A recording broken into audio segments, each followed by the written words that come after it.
You tested positive for serious drugs. While under the influence of those drugs, you drove your children to the doctor's office. I'm not finished yet. Oh, okay. Why would you feel comfortable about leaving your own children with your sister if you felt that she neglected her own children? This is Judy Justice. Sister Tiffany Acuna for rent and property damage. Court come to order. All rise. Have a seat, please. Kevin. Case 2109, Noble versus Acuna. Thank you. You're welcome. Miss Noble, this is your sister. Yes, ma'am. Older or younger? Younger. Any other siblings? Many. How many?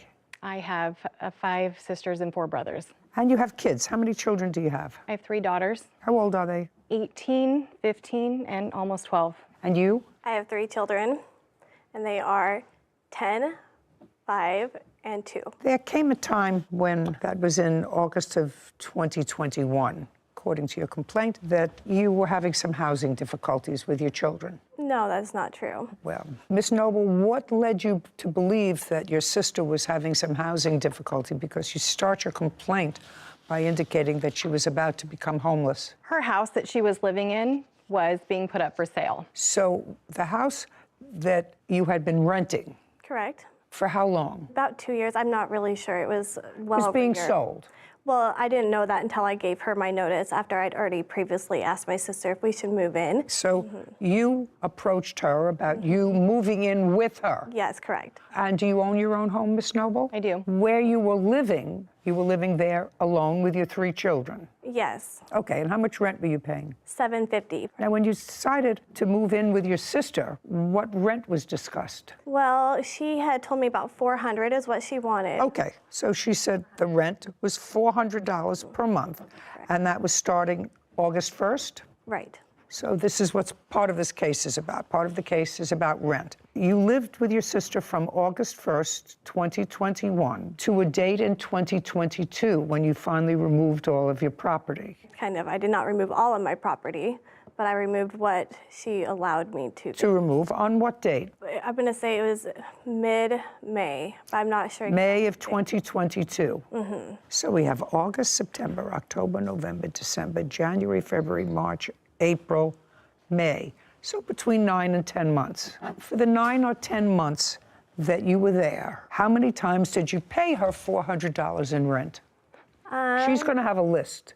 I have a list too of our. And you have a list. So why don't you take a look at it and give me the exact number of months?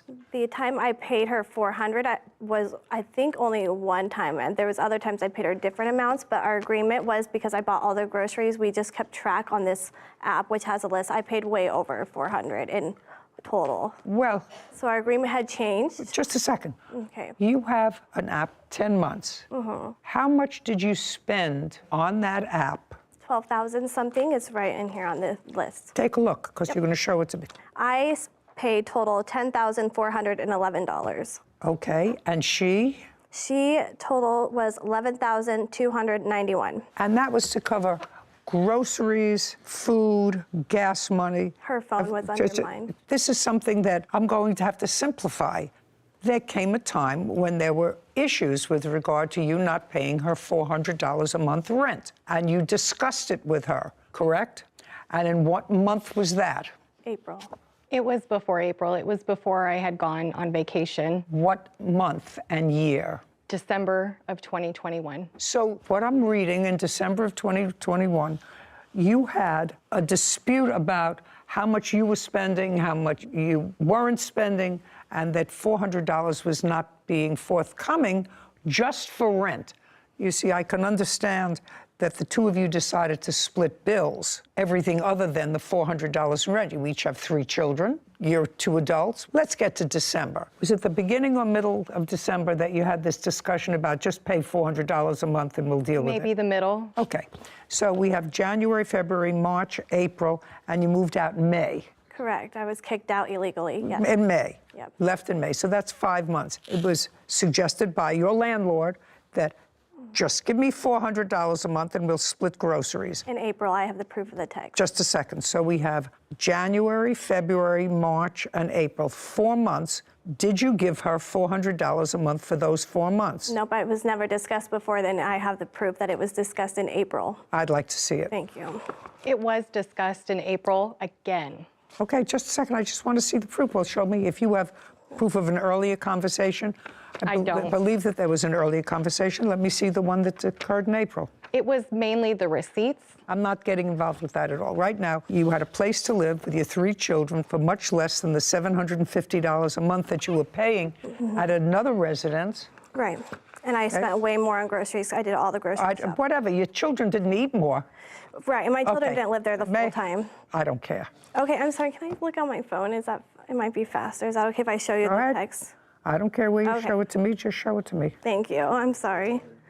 Oh, yeah. So, apologize. Okay, apologize. Sorry. Tiffany hands her phone to Kevin. On April 24th. So if you want, and then she can scroll down because she kind of keeps for a couple days. Kevin brings the phone to Judy, who reviews it.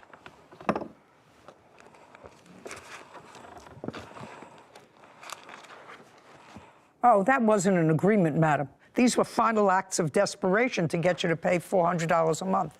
Here. That was the first time I'd heard, about her. Oh, too. no. That wasn't the first time you heard about it. Right. Because the first line is $400 better be under my door. Right. So that's Right. not the first time you heard about it. Right. That's an act of desperation. Okay, so you had this conversation with her in December, and she was there until May. And according to you, you only paid $400 once. That's $2,000. By the way, how are your children supported? I work. Well, I work, yes. Is that a full-time job or a part-time job? It was part-time. Well, you don't support yourself and your 3 children with a part-time job. Do you get any child support for them? I did get child support for 2 of them, yes. For 2 of them? Mm-hmm. How much child support do you receive? $300 $300 a what? a month. Do you get any other assistance? Yes, I had food stamps. Do you still have food stamps? Yes. How much a month? For something, I'm not exactly sure. And when you bought food for the household, you used the food stamps as well as your other money from your part-time job, and got it, Sometimes, yeah. $400. So far, you owe your sister $2,000. That's for back rent. Now, you want to go through the damages that you allege that your sister caused? Yes. So I had 2 couches, and those went away. What do you mean both went away? What does that mean? She got rid of them. While she was living there? And you knew about it? In what month? It was when I came back from vacation. My things were gone. I'm not following. You were supposed to be gone for 2 weeks, according to her. You No, were I was a gone little for more 3.5 weeks. You were gone for almost a month. She was babysitting for your children. They don't really need babysat. They're older. Well, your 12-year-old can't live by herself without a mother for a month. No. Okay, and your 18-year-old does what? She works at a hotel. So she works during the day or at night. She didn't at the time. She was at 17 at the time. You're not going to leave a 17, a 14, and an 11-year-old alone for a month. Of course not. Okay, so they were home with your sister. Yes. Let's get back to the initial question. I forgot what my question was before I went off on this tangent. Couches. The couches. That's where we're at. Yes. So you went away for a month, and when you came back, couches were gone. Couches, like just the a sec- whole house had transformed into basically her house. I don't care, basically her house. I want to know what was missing. So the couches were missing. Okay, which couches? Couches from where to where? So the couch from the living room, it was a sectional, and the couch from the basement. Living room and basement. What happened to those couches? Oh, they were gone a long time before, and I can prove you a text of her saying that they were gone before I even moved in, actually in August. She knew, and her daughter and her boyfriend helped me load them up and take them to the dump. She, in fact, told me she was getting rid of a lot of old furniture she did not care about. I have pictures. Just a second. What you have is proof that those 2 items were disposed of before she went away on vacation. Way before I moved in. Okay. Now, Miss Noble, your sister says that she has proof that those 2 couches were disposed of well before you went away on vacation. If she does, I'm not going to be happy with you. Do you understand? Were those 2 couches gone before you went on vacation? I can't recall, but I believe she wanted to make room for her furniture. Just a second. Were those 2 couches gone before you went on vacation for a month? I know the basement couch wasn't. Okay. I think you're full of baloney. Caption, coming up.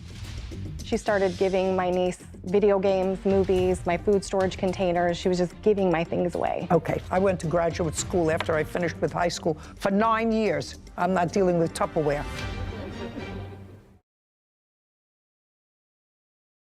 A courthouse. The Judy Justice logo appears. In the courtroom, Lucinda and Tiffany. Lucinda Noble claims her sister, Tiffany Acuna, owes for rent and property damage.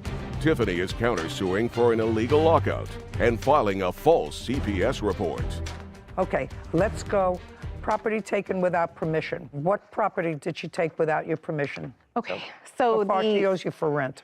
the TV stand, she broke it and threw it under the trampoline. What's next? The weed trimmer, she took that.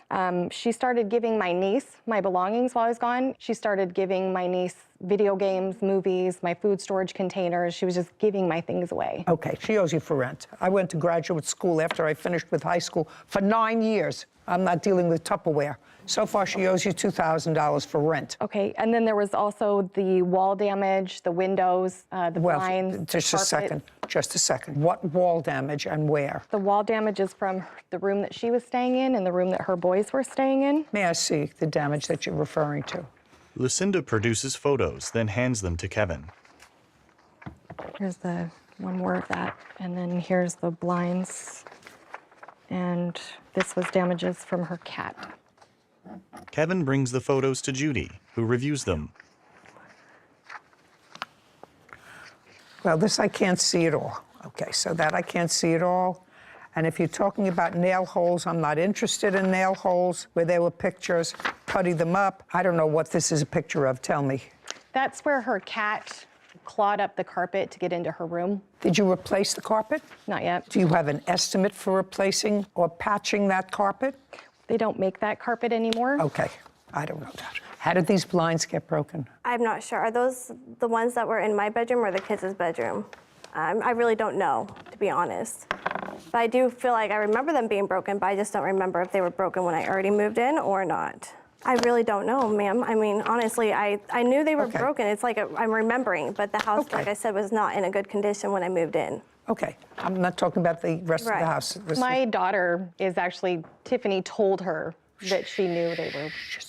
she doesn't remember. You tell me that these blinds were in good condition before she and her family moved in. Yes. If she says she doesn't remember, I have to rely on what you say to me because that's not ordinary wear and tear.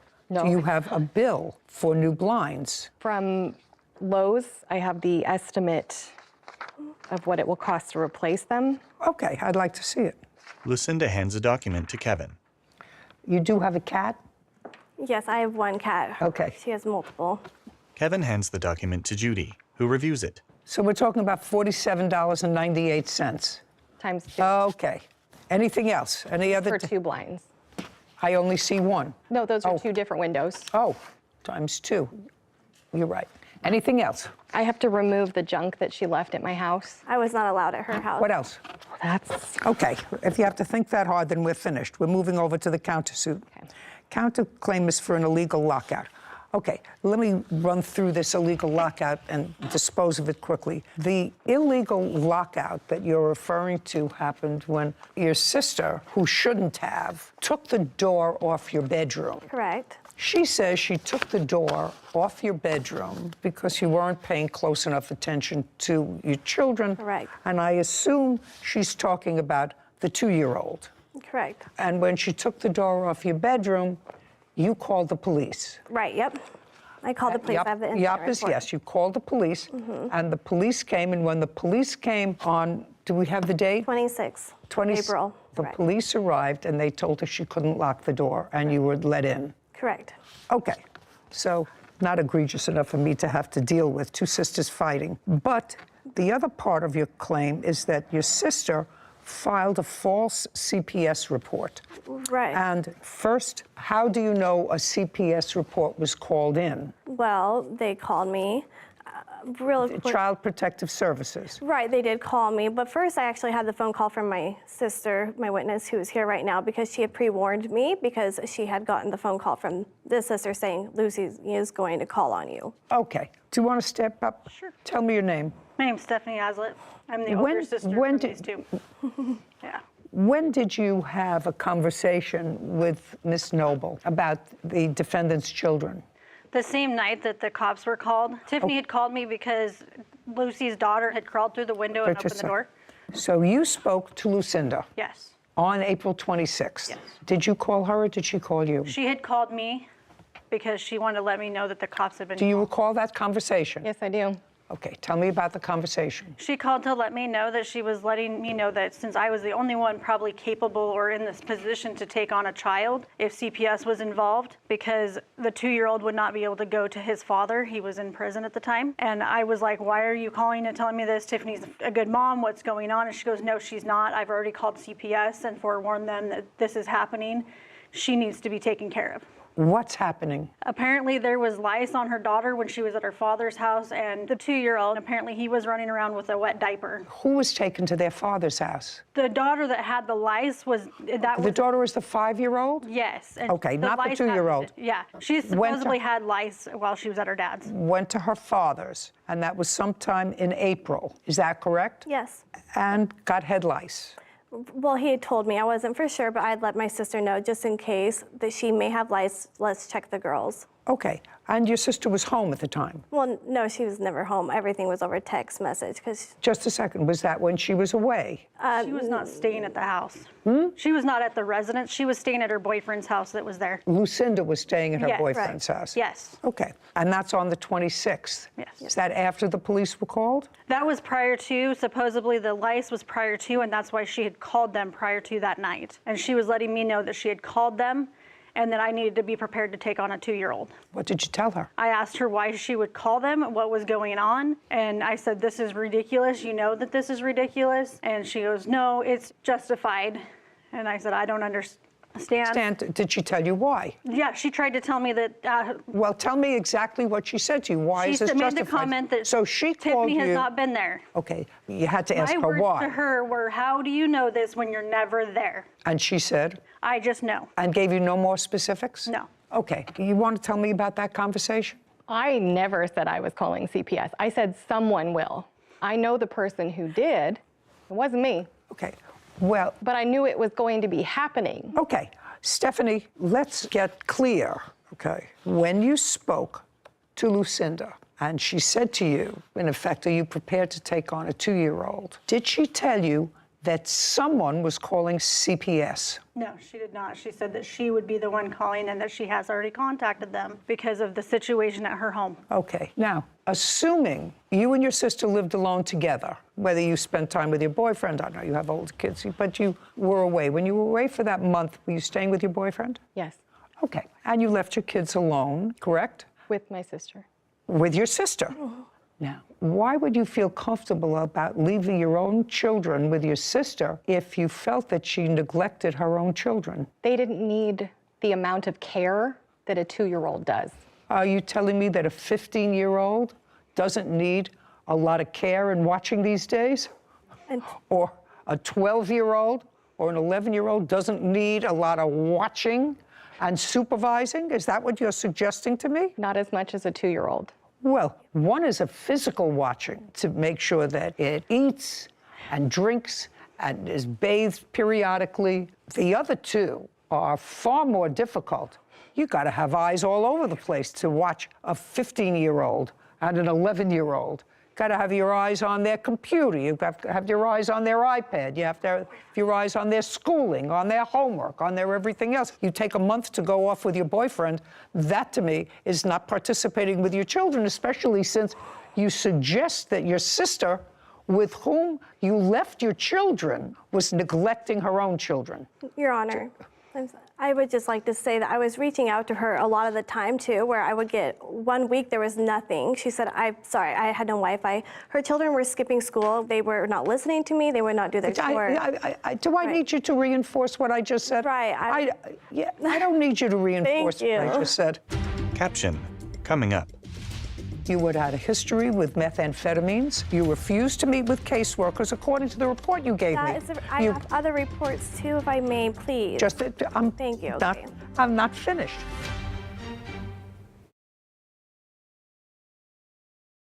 A courthouse. The Judy Justice logo appears. In the courtroom, Lucinda and Tiffany.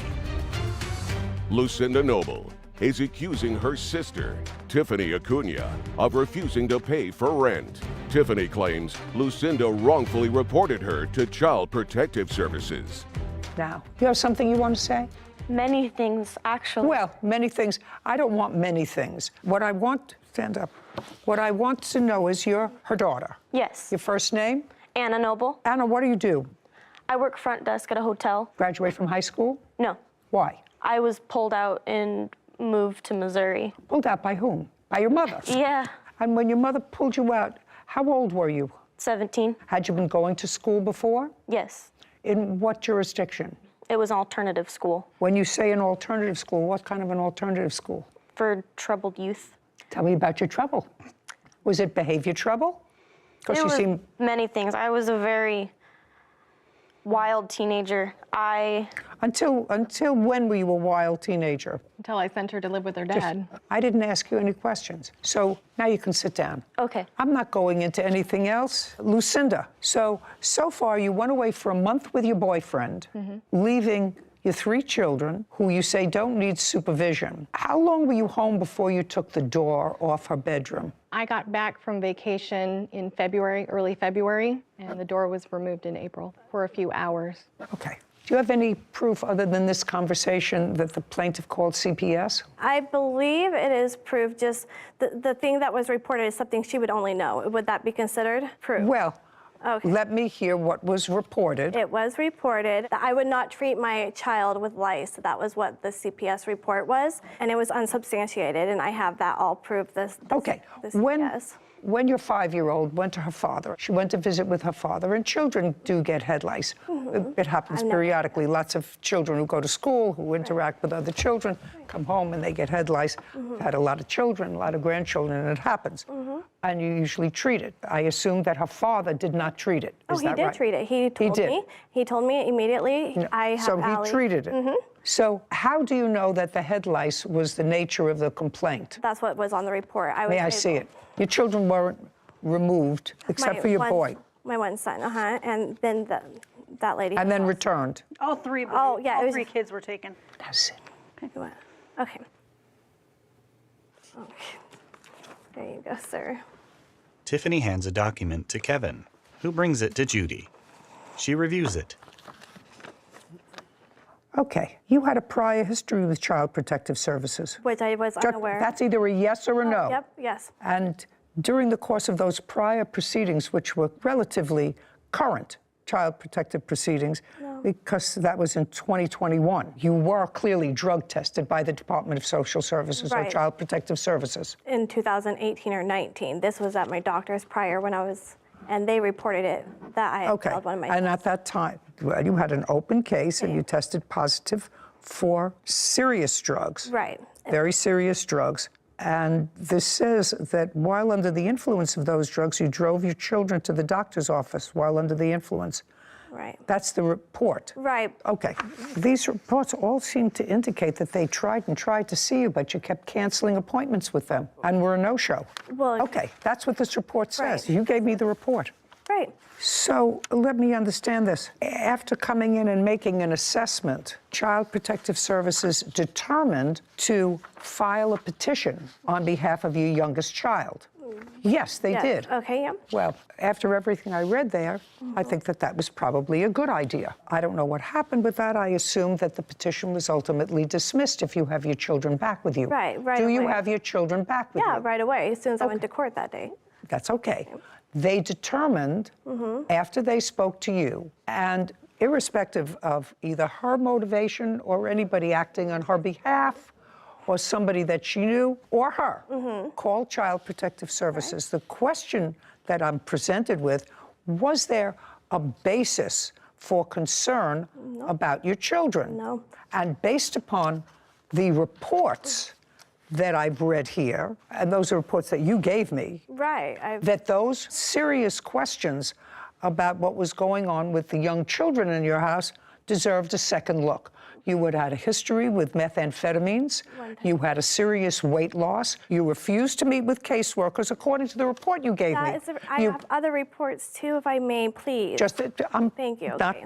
I'm not finished. Okay, good. Thank you. Because if you've been in family court, as I was for 25 years, often incidents are called in of suspected child abuse and neglect. A caseworker goes out, takes a look, and says, you know, I'll continue to watch it, but I don't have to file a case. It hasn't reached the level where I think that I should file a case and remove a child. In this case, Child Protective Services came and tried to do an investigation, which, according to the worker, you evaded. You missed appointments, you rescheduled, you didn't show up. One time. And then, not one time, they also had a prior history of you involving drugs, involving driving your children under the influence of drugs. Recent history, didn't happen 20 years ago. If it happened 2019, this says 21. If it happened 2019 or 2020, that's still recent history. Okay. So whoever called, it was worth, according to this caseworker, they had sufficient information based upon what they saw and what they knew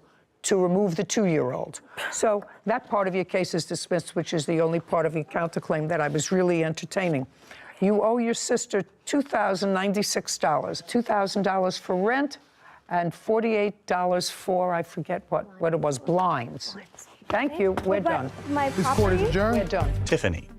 I had drug tested every month during the time that this happened, and it was like a oopsie under my doctor's supervision. I've just helped her, and she takes advantage and takes advantage. You don't call CPS on your sister when you're the one that took off to Africa for 3 weeks, 4 weeks. And this whole thing wasn't about money. It just, I needed someone to tell her, look, you can't take advantage of people anymore. She's still the outcast that everyone's upset with. I'm not the outcast, though, but I'm definitely not helping her anymore. Sarah and Judy. So we've seen it a lot here, claims for unsubstantiated CPS reports being filed and people seeking damages for that. So I'm just wondering, do you think there was a basis? Is that why, obviously, you didn't rule in her favor on the claim of the false CPS report? So there must have been something in there that... You know, when people use Child Protective Services as a retaliation for other behavior, that's always abhorrent. But there are some situations where CPS may be called because someone knows that there is an abuse or neglect and has not done it until the other person irritates them.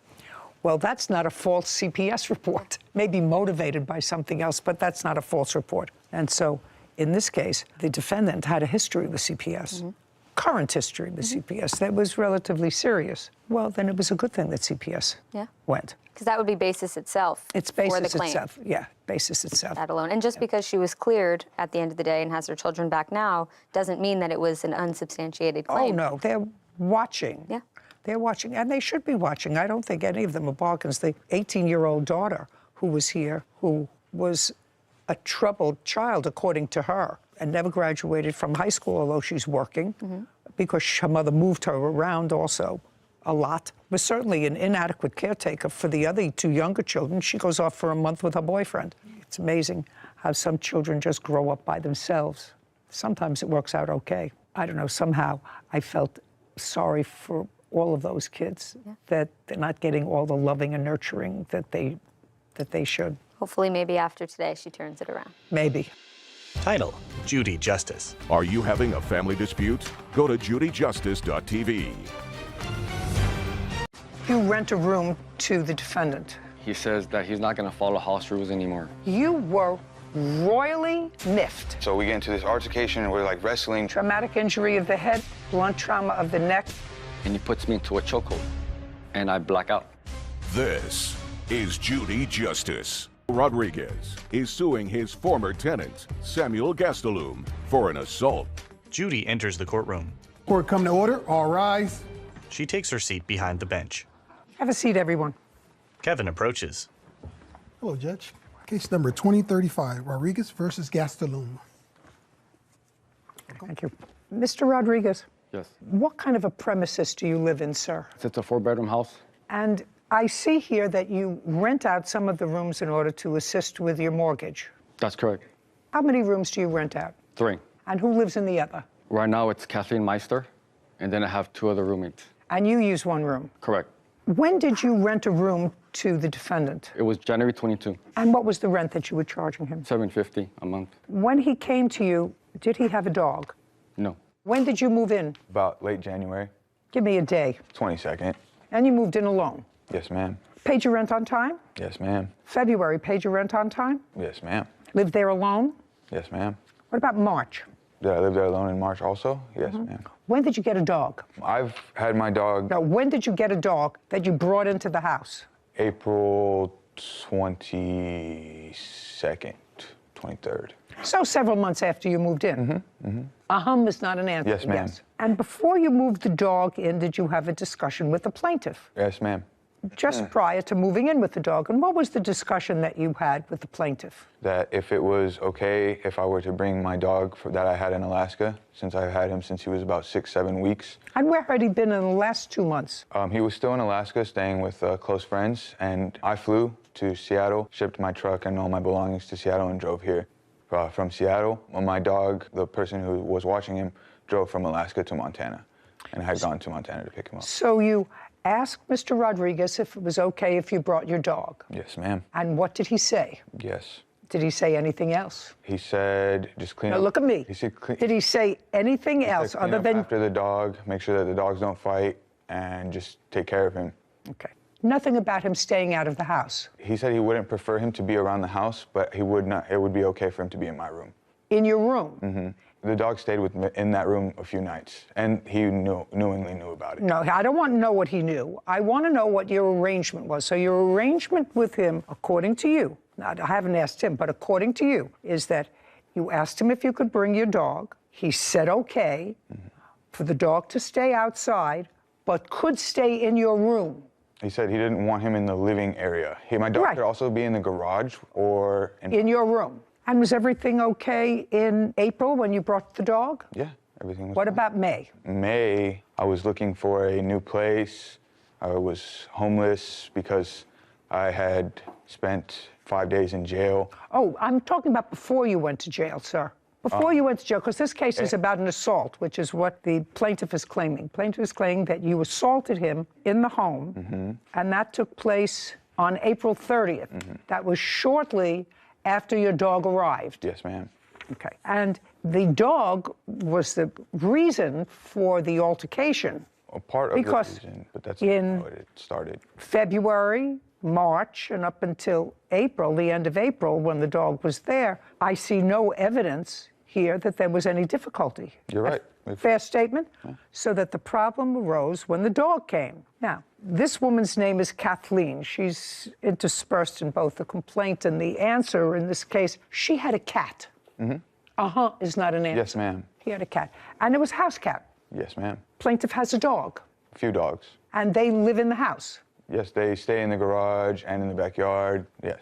Garage and backyard, do they stay in the house? They do not go inside that. Okay, so his dogs stay outside, and he said to you, according to you, the dogs can stay outside in the garage and in your room. Yes. In April, did your dog get out of your room or into the house? Yes. Yes. On what date? April 30th, because I was allowing him inside to go to my room. On April 30th, the dog was where? In the backyard, but I was bringing him inside to come to my room. You were bringing him from outside to come into your room. I haven't asked him. He says in his papers that the dog was supposed to remain outside. You were bringing him inside to your room. Yes, ma'am. Because it is your claim here that it is an emotional support dog. Yes, ma'am. And you also had at least a couple of months where you left the dog in Alaska. With people I trust. I don't care people who you trust or not. If you needed an emotional support animal, the emotional support animal has to travel with you. So don't show me a certificate. Do you understand? Yes, ma'am. By the way, did that certificate that you have come from a psychiatrist? No. No. Did it come from a psychologist? No. Did it come from any doctor who was treating you? There was a doctor's note, yes. Was a doctor who was treating you? Yes. Yes. Not a psychiatrist? Not a psychiatrist, no. Not a psychologist? Not a psychologist. And you took this note and you had to send it to somebody over the internet? Yes. And then they sent you a certificate. Yes, and with an ID. That's what I got. Okay, so now you're bringing the dog on April 30th from the backyard into the house, and? He attempts to grab the dog. No. Is the dog on a leash? No, he's very well. Just a second. Is the dog on a leash? No. Were you holding the dog by the collar? Yes. And now you're taking the dog from outside to inside. What did he say to you? No dogs in the house. Because that's what he had said to you before. You can have your dog, but no dogs in the house. I want to tell you something. That's what I believe. So he said, no dogs in the house. And you said to him, I'm going to bring my dog into my room. But when you asked him if you could bring the dog to the house, there is no question in my mind that he said to you, bring the dog to the house, but the dog doesn't come into the house. He stayed in my room a few nights prior to that. I don't and care. He had already Listen to me. approved That's what the arrangement was, sir. Okay. The arrangement was not what you told me before. The arrangement was with him. Yes, you can bring the dog to the house. I will let you do that. But the dog has to stay either in the garage or outside like my dogs. Okay. And you said, in effect, screw you.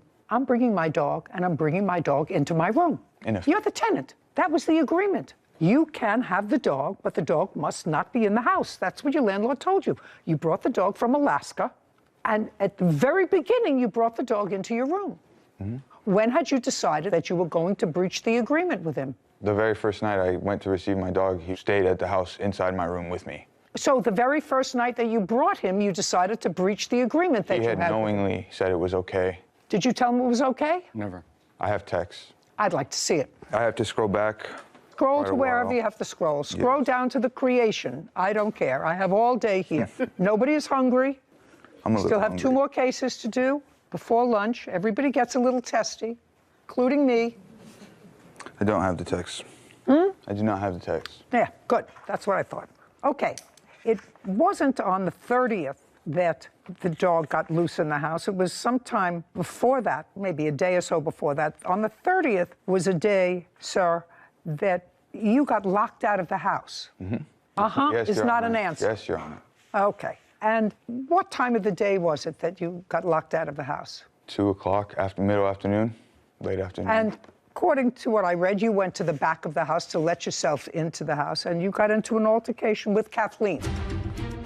Absolutely, she shouldn't have put her hands on and slapped you because you were fresh. Because you wouldn't be fresh to me, right? Fresh? Fresh. That's what you say to a child. Fresh. How old are you? 65. How old are you? 25. That's fresh. A courthouse. The Judy Justice logo appears. In the courtroom, Armando and Samuel. Armando Rodriguez claims his former tenant, Samuel Gastelum, is responsible for damages from an assault. Samuel says he was the one assaulted and falsely arrested. Now, you got into an altercation with Kathleen. Not quite, Your Honor. Well, tell me what happened. I had been outside, I went out the garage, and I was playing a time-sensitive game on my Xbox. So I was going back to the room, and I knocked on the garage door. No one answered, knocked on it a few times, pounded. Then I went back around and knocked on the sliding glass door a few times, one of the few times. Finally, Kathleen comes up and answers the door. At that point, I've been out there for about 10 minutes. So I'm upset. I'm like, who locked me out? Who locked the door? She gets completely defensive. She says, it wasn't me, it wasn't me. And I'm like, I'm asking who it was, because Armando and I had discussed. Because you're on a time-sensitive Yes, ma'am. video game. Yes, Your Honor. Yes, Your Honor. So you were on a time-sensitive yes, I was video doing game. Something How old are you? 25 years old. Okay, so now you're on a time-sensitive video game and somebody either on purpose or accidentally locked the door, and you think it's Kathleen. No, I did not accuse anyone. I just Okay. asked was who locked me out, because I had been locked out earlier that week, again, Did you- earlier, by Armando. Just a second. Did you have a key to the house? On my... No. Did you have... I had a front door key, not to the garage door, not to the sliding door. But you had a front door key. Yes, Your Honor, but there's a gate. There's a big fence, and I didn't have a key to the gate that was locked. You couldn't get into the house even with your front door key. Yes, Your Honor. Is that what you're telling me? Yes, Your Honor. Okay. Now, after you had a conversation with her, there was no physicality between the two of you. Not at that moment, but once Armando came around the corner, he's like, it was me who locked you out. So me and him... No, just a second. He said, it was me that locked you out. Did he say he did that on purpose, or was it was an accident, is what Did he said. say? Okay, so he said it was me that locked you out. It was an accident. It wasn't the first time. It's not. Yes, Your Honor. That's yes. first, second, I've locked my children out of the house many times, sometimes on purpose, I'm not his sometimes child. by accident. I'm his roommate. It doesn't make any difference. So he said to you, it was an accident. And you said to him, It's happened before. And he said to you, Those were accidents also. okay. And he said those were accidents also. Yes. And you said to I him, said you need to be more attentive, more aware. If someone had just walked out and left the door unlocked, you should probably go and see if anyone's out there before you turn around and lock the door. and he said, He said he apologized. okay, so he said, I apologize. Yes. Okay, what's next? Throughout that whole conversation, me and him are arguing Okay, back but and forth. at the end, he said, I'm sorry. He said, I apologize. It's not so clear cut. It's not Well, you. it's at the end of this back and forth. You should have been more careful. You should look to see who's at the door. You've done it before. I'm sorry. It was an accident.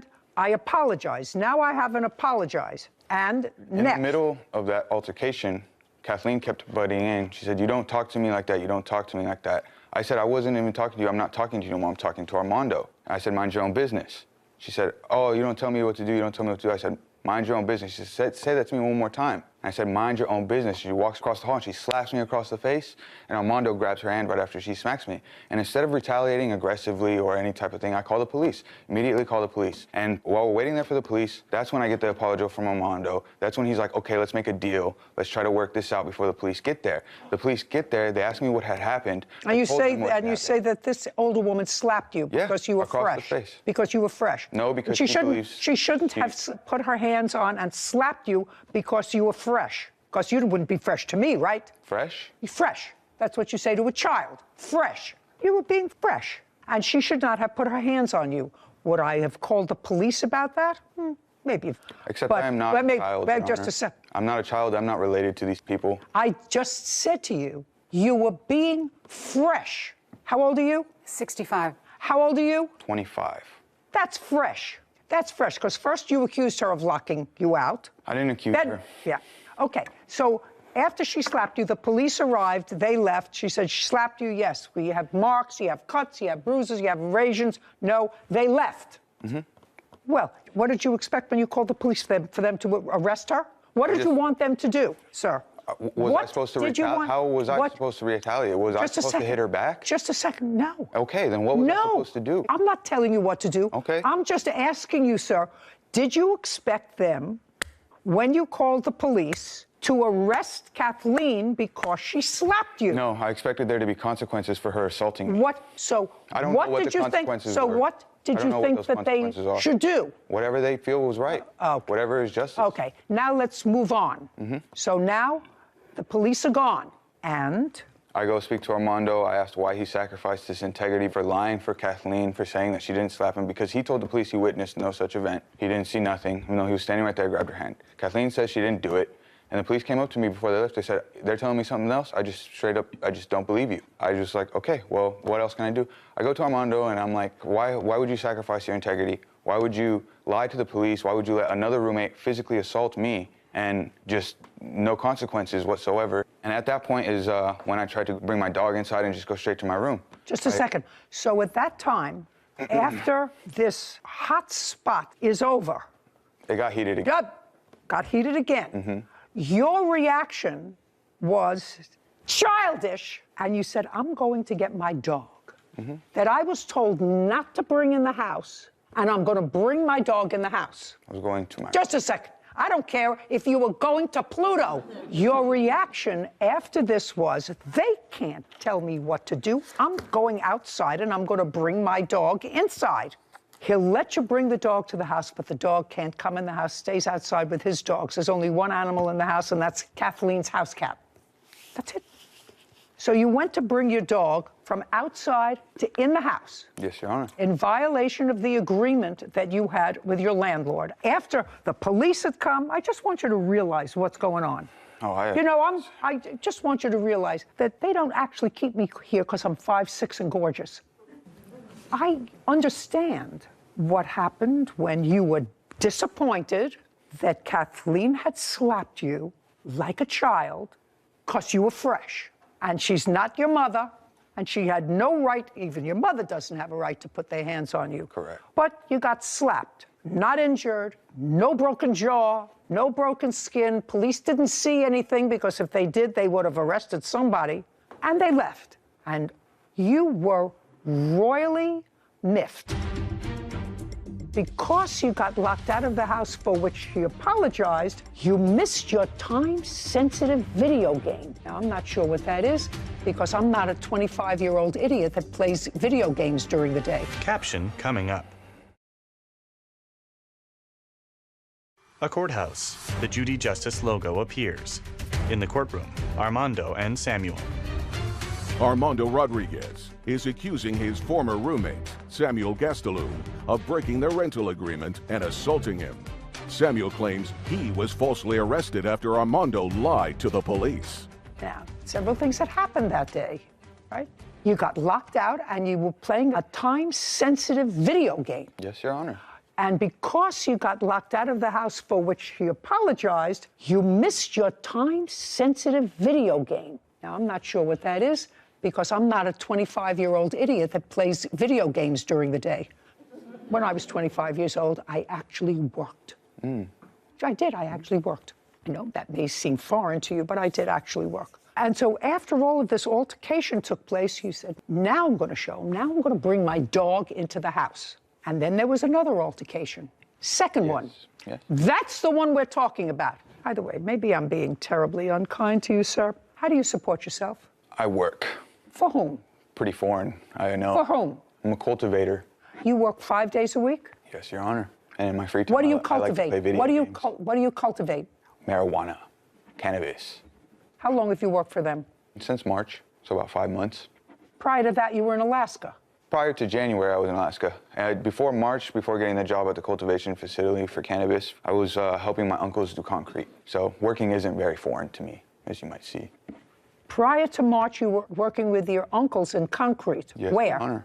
In Victorville, in California. You were working. You were working for your uncle prior to March, getting a job as a cultivator. And what I want to know is, how long had you been separated from your emotional support dog? I spent 4 months away from him, and those 4 months were from January to April. For finding a January, job. February, March, April. And what were you doing in Alaska? I was born and raised in Alaska. Alaska is not a born, that's not a job, sir. What were you doing in Alaska?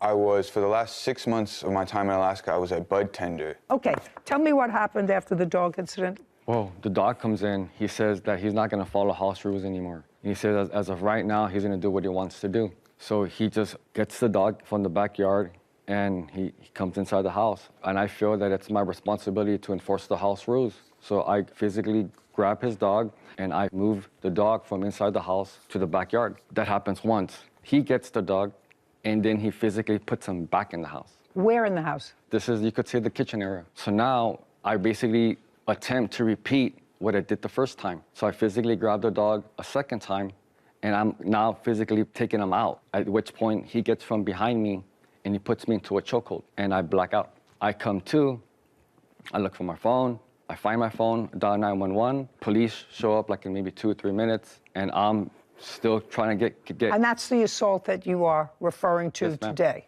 Did the EMS check you out?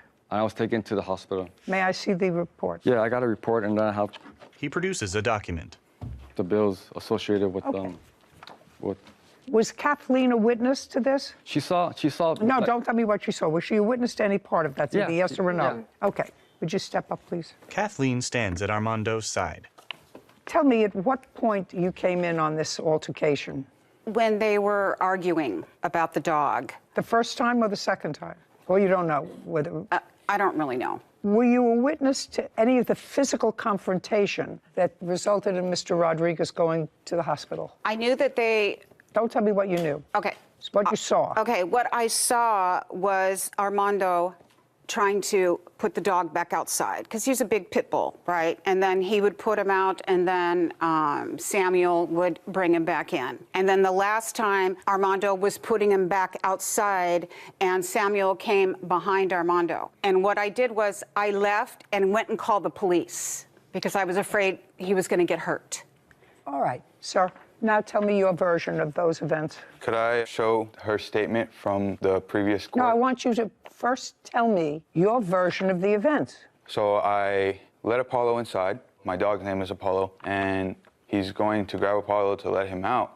And we're both kind of grabbing Apollo, pulling him, we're both kind of fighting over him a little bit. As I'm pulling him inside more, Armando starts grabbing me. And so we get into this altercation, and we're like wrestling back and forth. Just a second. He's trying to get your pit bull outside, and at the same time, he's grabbing you? Is that the... No, we were both grabbing the dog. So you were trying to keep the dog inside, and he was trying to put the dog outside? I was trying to take him to my room, yes. Take him. You were trying to take him to your room. He was trying to put him outside. Yes. And? As we're both kind of fighting for the dog, he grabs me. He lets go of the dog and then grabs me. How did he grab you? He grabs me by the arm, and then he like starts tugging a little bit, and so we're wrestling. We just start wrestling, and it gets a little bit more violent. And I go to restrain him, and he's hitting me. He's hitting me from with his arms. He's trying to scratch me, and I just restrained him until I felt not threatened no more. I released him. I get up. I grab my dog. I go to the room. I call the police. Mm-hmm. Do you have your medical records that day? They would not take me. They didn't. They would not take you. Do you have your medical records for that day? I have my arrest report that says apparently they didn't. May I see the arrest report, please? They refused to take pictures. Don't tell me what they didn't do. I could read. Kevin takes the document from Samuel, then brings it to Judy. Do you have medical insurance, sir? No. None. Okay, so you had an emergency room CT scan that was $8,640.62. The other bill for that day was for radiology, which was $518. This is the emergency room, which was $1,109. Okay, well, that takes us over this court's limit jurisdictionally. Now, you, sir, subsequently had a hearing with regard to this case. Is that correct? Yes. Did you testify, sir? Yes, Your Honor. Did you testify, sir? I did. At the end of that hearing, was there a restraining order granted or not? It was granted. For how long? Do you have a copy of that? I have a copy. It was a year. So a judge, like me, probably not as good looking, after hearing, so I don't have to hear it, all of the evidence, the judge found that there was more evidence than not that you assaulted the plaintiff and granted the plaintiff an order of protection for 1 year. After that happened, you were still in the house. After the assault or after the hearing? After the assault. After the assault, I was arrested and then you came back to the house. Yes, Your Honor. That's what I asked. You were still in the house, but Yeah. you're no longer in the house. No. Judgment for the plaintiff in the amount of $10,000. We're finished here. Thank you. This court is adjourned. He's a liar, and I told the truth, and I won the case. I didn't aggressively attack him. That was the rules that I had set. My dogs don't even come in the house. I defended myself and my dog. Sarah and Judy. I think there was some genuine confusion on the defendant's behalf about the term fresh. When I said to him, you were fresh to an older person. Exactly. You know, he had a little bit of an attitude, a little young gun attitude, and the older woman did not appreciate it. So I am very familiar with the term fresh, but I think he was a little confused, but 100% fits the definition of fresh. It was interesting.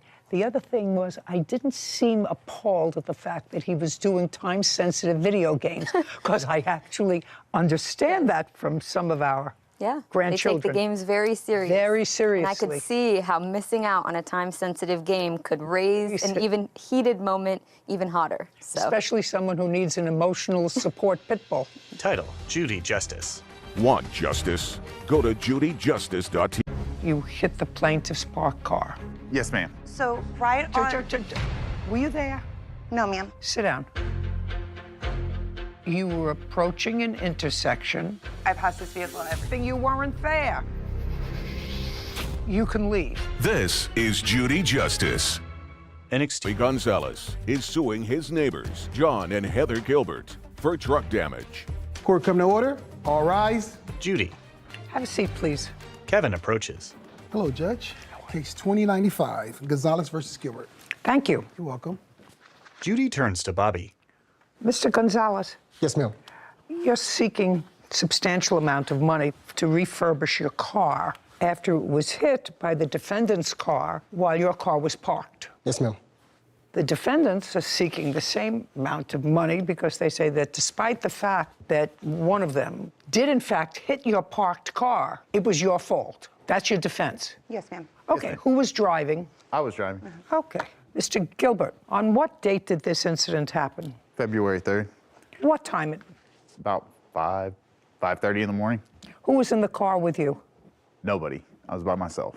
I was going to pick up my son You were going to pick up your son from where? from his mother's house to take him to school. And where does he go to school that he has to be there at 5:30 in the morning? He doesn't have to be there at 5:30. I have to leave at 5:30 to get him there by 7. Do you take him to school every day? No. What was different about February 3rd? His mother, stepfather, and the rest of their family was out of town.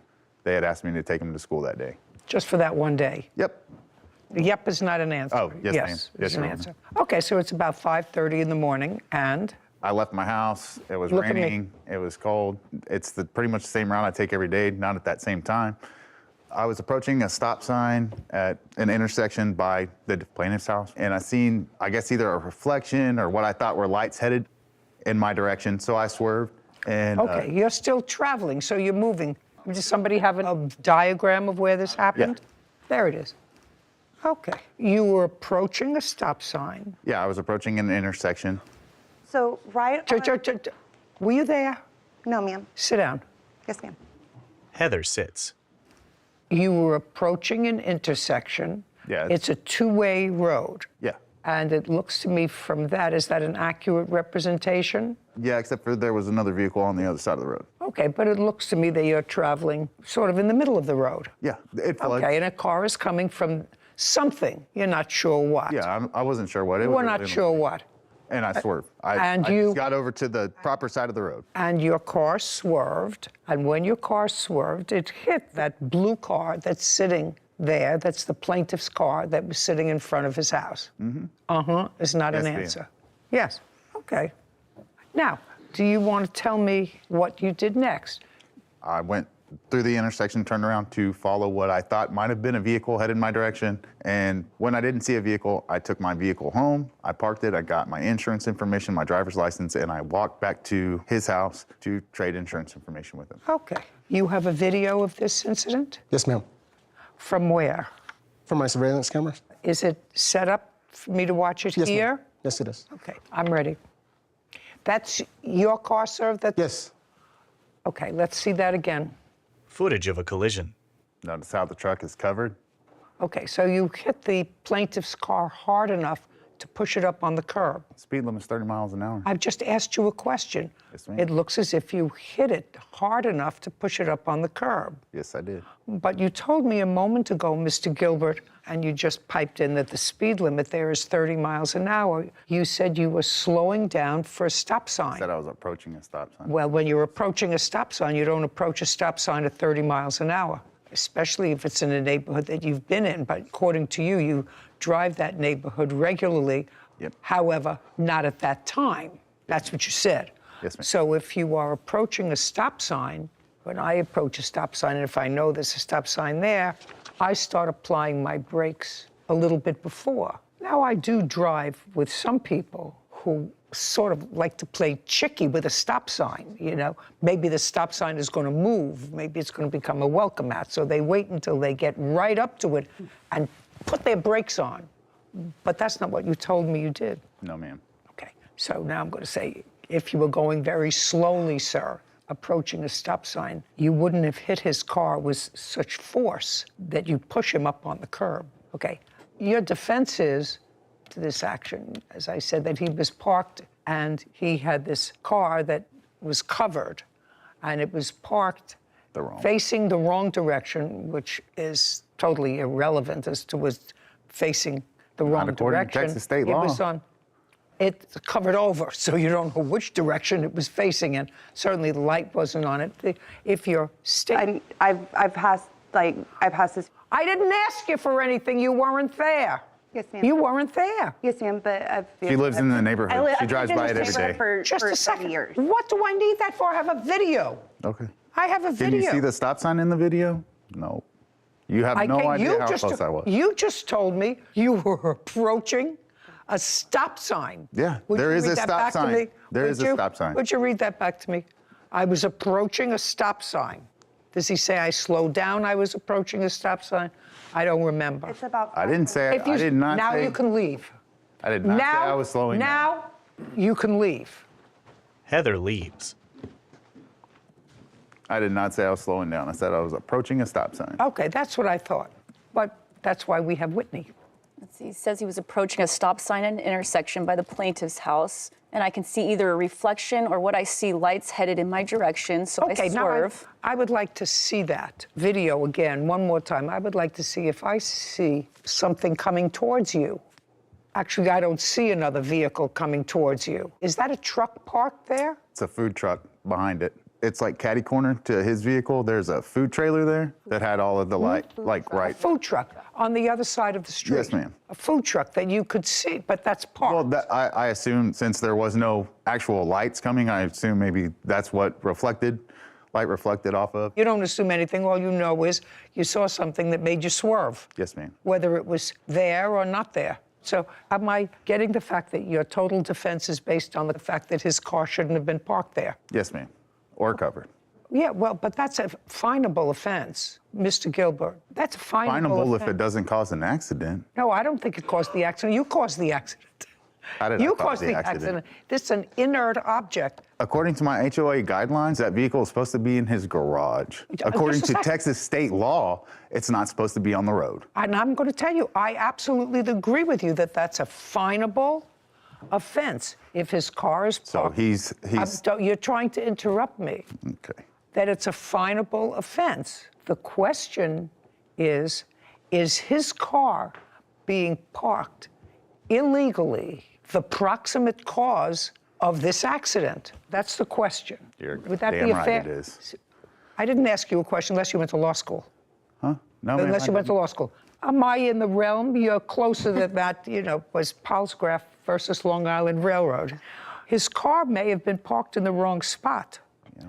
If you had somebody that left a baby carriage with a baby on the street, which is certainly against the law and would be a neglectful act on the part of the parent, and if you happen to swerve up to avoid something and hit that baby carriage, you can't say that baby carriage is the cause of the accident. No, You're the cause of the accident. No, the owner of the baby carriage is. No, you are. No, they are. So how am I responsible for their baby carriage? Because your car is moving, sir, and if you're approaching a stop sign, you're not supposed to be going. If the vehicle wasn't covered, you could see the reflectors that are on it. That's what they're there for. Reflectors on what? Reflectors on the truck that's covered. They have headlights, turn signals, everything that's reflective that you could see. There was no reflectors or signals for me to see to know it was there. You would have hit it whether it was covered or not. Of course. Very good. May I please see the... That's horse. I wouldn't have hit it could I seen it. Kevin, I want to see what he's got as far as work for the car. Kevin retrieves a document from Bobby, then brings it to Judy. Okay, so this is clearly a project car, sir. Yes, ma'am. Yeah, it don't run. Get him out of here. Let's go. He's done. I swear. He's done. Okay. Thank you, Lord. Kevin escorts John out. Oh, that makes my life so much easier. Bobby grins. And later today. You wanted to go. There was no reason why you couldn't. That's why you drive a motorcycle, because you can get into tight places and you can go. But you look like an intelligent young woman. Thank you, Your Honor. Don't take chances. That was a chance. It could have been a lot worse. A woman nods. A courthouse. The Judy Justice logo appears. In the courtroom, Bobby. Bobby Gonzalez claims his neighbor, John Gilbert, hit his classic pickup truck. John is countersuing for car damage and harassment. By the way, both the defendant and his wife have a counterclaim. Their counterclaim is for damages to their car and for harassment. Well, since neither one of them can keep control of themselves, the counterclaim is dismissed. I'm looking at this truck, Mr. Gonzalez. When did you purchase it, sir, and from whom? In October of last year, I purchased it online. Do you have the bill of sale from when you purchased it? I don't have the bill of sale, but on the paperwork, I have the post on Facebook on how much I paid for it. It was for $8,000. Okay. I also have an appraisal on there as well. I see the appraisal, but I don't have what it's going to take to fix the spot where he damaged the car. He damaged the car in this whole side end. Yes. I mean, he's not going to give you a classic car. Well, I know. That's not going to happen. I know. I know okay. that. That's not going to happen. And certainly, you do understand that I'm not awarding you anything close even though they're two obnoxious people, anything close to $10,000. You do understand that, Mr. Gonzalez. You're going to have to get this car fixed right now. I'm looking.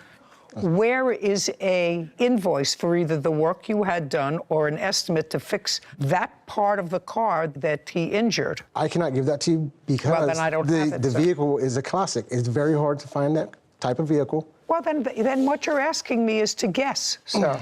Well, I can give you the rates as far as how much. You can't give me anything. Okay.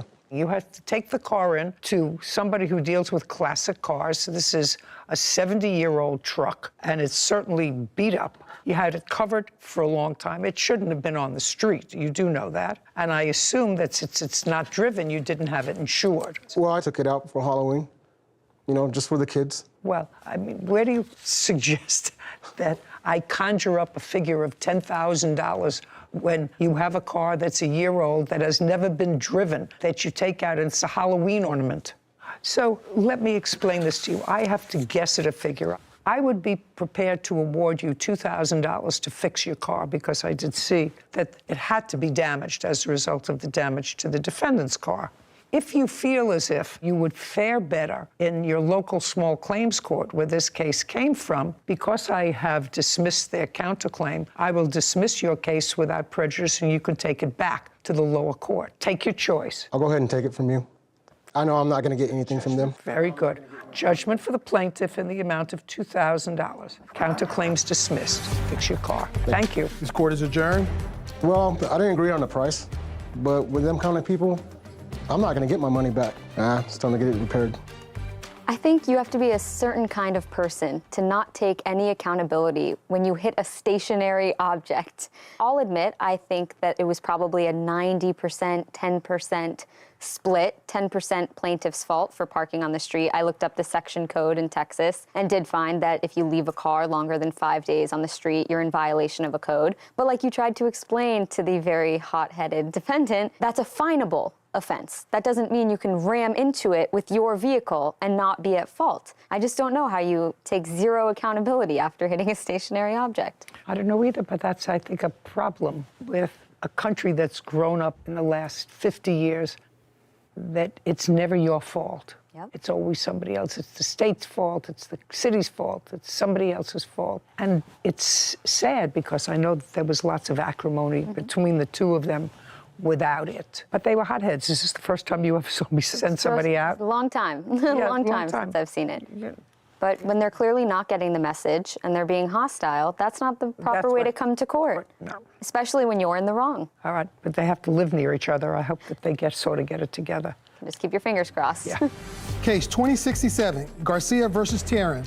All parties, please step forward. Amari Garcia is suing fellow motorist April Taryn for damages from a motorcycle accident. This is a case that's about an automobile-motorcycle collision. Each one of you claims that the other is responsible for the collision. Ms. Garcia, you were riding the motorcycle? Yes, ma'am. And you were in your car? Yes. Okay. And this happened on what date? March 21st, 2022, around 3 p.m. In what state? California. In the state of California, are you required to have insurance on a motorcycle? Yes, Your Honor. Just liability? Liability if it's paid for in full, correct. Yes, Your Honor. And were you insured on that date? Yes, Your Honor. And you were driving a car? Yes. And was your car insured on March 21st, 2022? Not at the time. So the answer is no? No.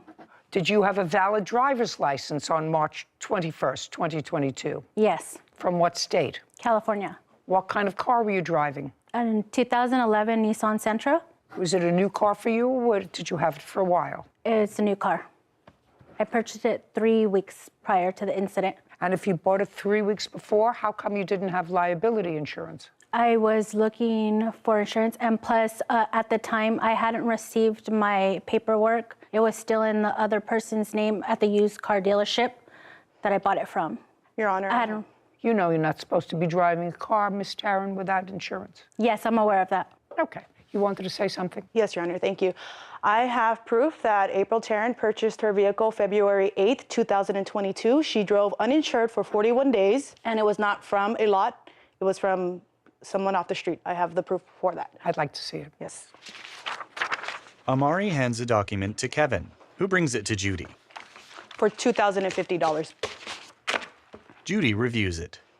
Well, this car that you registered, the selling price was $2,050, according to this. No, it wasn't. And Well, I'm going to show you vehicle and transfer law. This is 2011 Sentra, and it was signed, but it's LLC. That's his company. Okay. So it wasn't off the street, but it said the selling price was $2,000. That's what this says. I don't have my paperwork in my car. Want to show this to her? Kevin brings the document to April. I just want to get some basic facts first, and then I'm going to go to the incident. But that's to, and No, the person, the seller. and you know, I have my paperwork in my car. Yeah, but you understand that that's I understand what it's, you're saying because it's right there. That's Yes. okay. We have a diagram. This happened on March 21st, 3 o'clock in the afternoon. You had no insurance, and you were traveling in the bike lane. No, that is not true. I shared the lane of the car on the right. I would never go into a bike lane. That is disrespectful to the road and riders. Just a second. Are you allowed to share a lane with a car and a motorcycle? That is your right, yes. I know Foothill. Is that where you were? Yes, Your Honor. And at a certain time during the day, Foothill becomes very trafficked. Yes. And the cars sometimes get stopped because there's a light, right? Yes, Your Honor. Go over to there, Miss Garcia, and show me, please. Amari approaches the diagram of the accident. Where you were positioned before you say that you were traveling in the same lane as a car. Your Honor, I was directly behind this car. Okay. Directly behind. You were the car. directly behind that car. Yes. And that car was stopped. They were slowing to a stop. No, they were stopped because they had to have been stopped because that's why you went around him. They were slowing to a stop. By the time I got around here, they were stopped. I didn't want to veer into here. I was slowing down. I was around 25 miles per hour. This lane at the time was too close. So I shared this lane on this side. Miss Garcia, I got it, Miss Garcia. You want me to appreciate the fact that you wanted to get around the stopped car and you wanted to continue to go straight, correct? You weren't turning. You wanted to go straight. I was going straight, correct. And so you want me to picture in this tiny mind of mine that instead of going into a perfectly clear bike lane, you inched your way at 25 miles an hour in the same lane as a stopped car. Yes. But this diagram. You know, I find that hard to believe, Miss Garcia.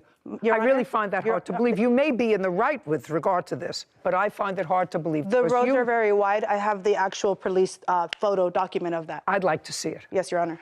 Amari returns to the plaintiff's table, then produces a document and hands it to Kevin. Right here. And I'd like to see the police report as well. Is there a police It's report? attached to this. Fine. Kevin brings the document to Judy. Because as you were traveling straight, the defendant was making a left turn. She was making a left turn because the two cars there were stopped, and those were the only two traffic lanes there. Now, I don't know whether she could see whether it's a motorcycle or a bicycle traveling in the bike lane, but what happened was she was making a left turn. According to this, you went into her passenger side. Is that correct? Yes, Your Honor. Caption, coming up. So where is the motorcycle now? I no longer have it. The towing company, they sold it. What are you driving around in now? 1995 Chevy Baville. Atta girl!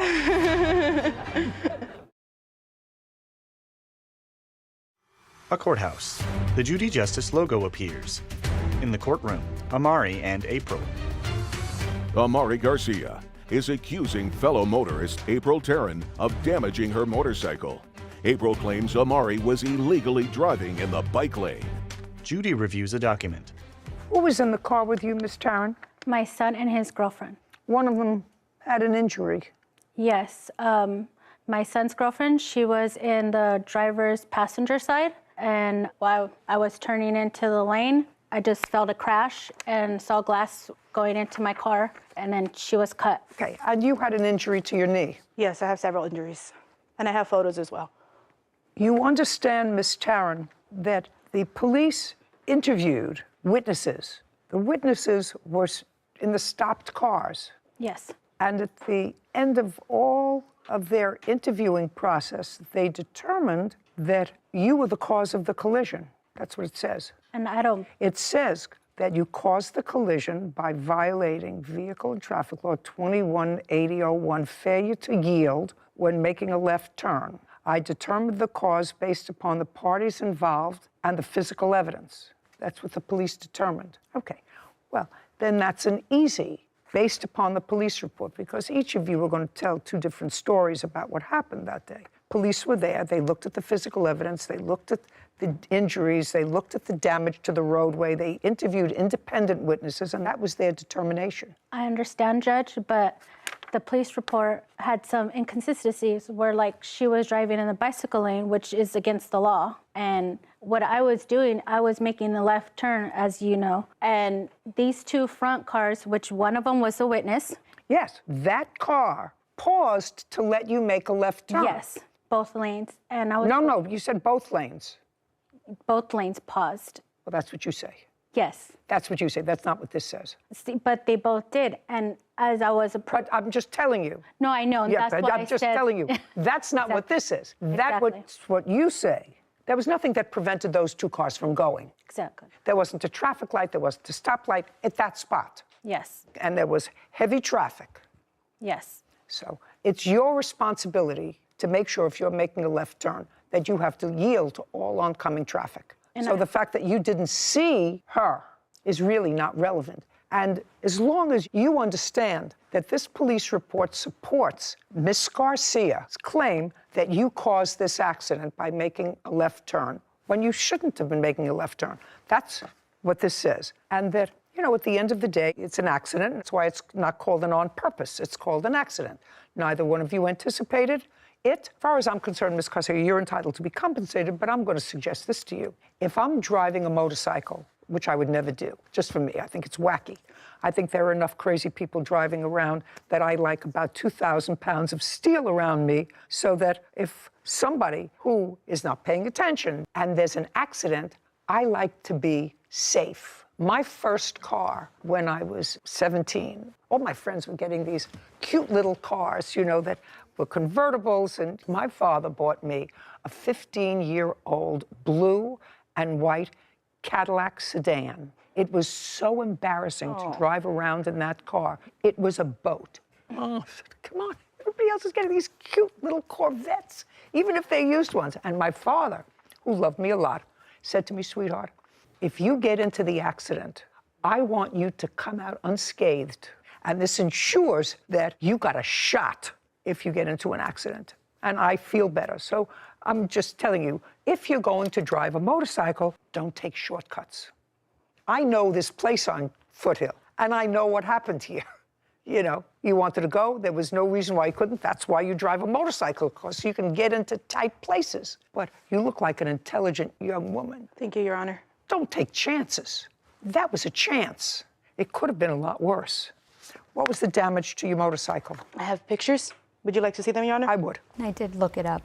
Lane splitting motorcycles is legal in California, based on the California Highway Patrol.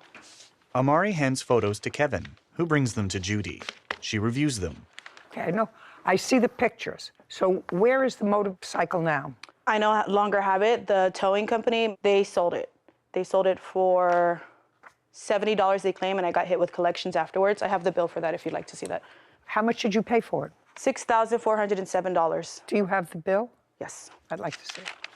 For my motorcycle, what I paid for, correct? Yes, what you paid for it. Amari hands a document to Kevin, who brings it to Judy. She reviews it. What are you driving around in now? A 1995 Chevy Baville. Atta girl! Atta girl. Okay. I'm giving you the value of the motorcycle. Thank you, Your Honor. Which is $6,407. I'm not splitting whose fault this was, actually, but I'm not awarding you any punitive damages for her. She had injuries in her car. You were slightly injured, but both of you seem fine now. I don't think that you were careful enough when you were going straight and around that car that was stopped. But the defendant didn't have insurance, and she was cited by the police for violation of a traffic law. So I'm giving you the cost of your motorcycle. Thank you, Your Honor. Judgment for the plaintiff. This court is adjourned.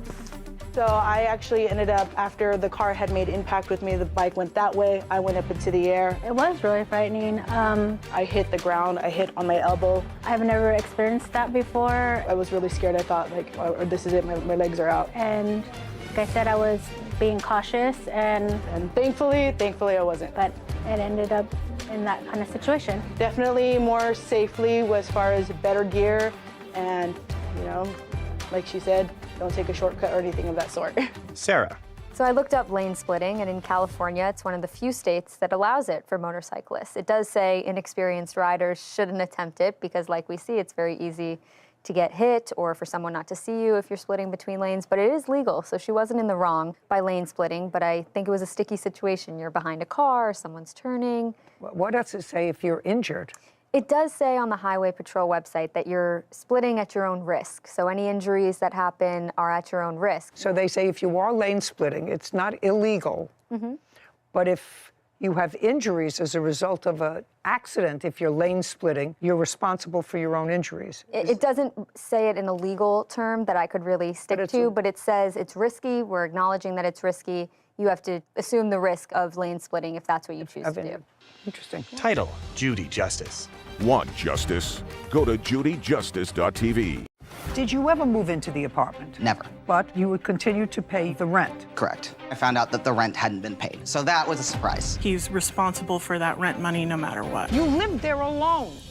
And he was paying the rent? Yes. This is Judy just suing his former friend, Nadine Drury, for unpaid loans. Court come to order. All rise. Judy enters. Be seated, everybody. Kevin. Hello, Judge.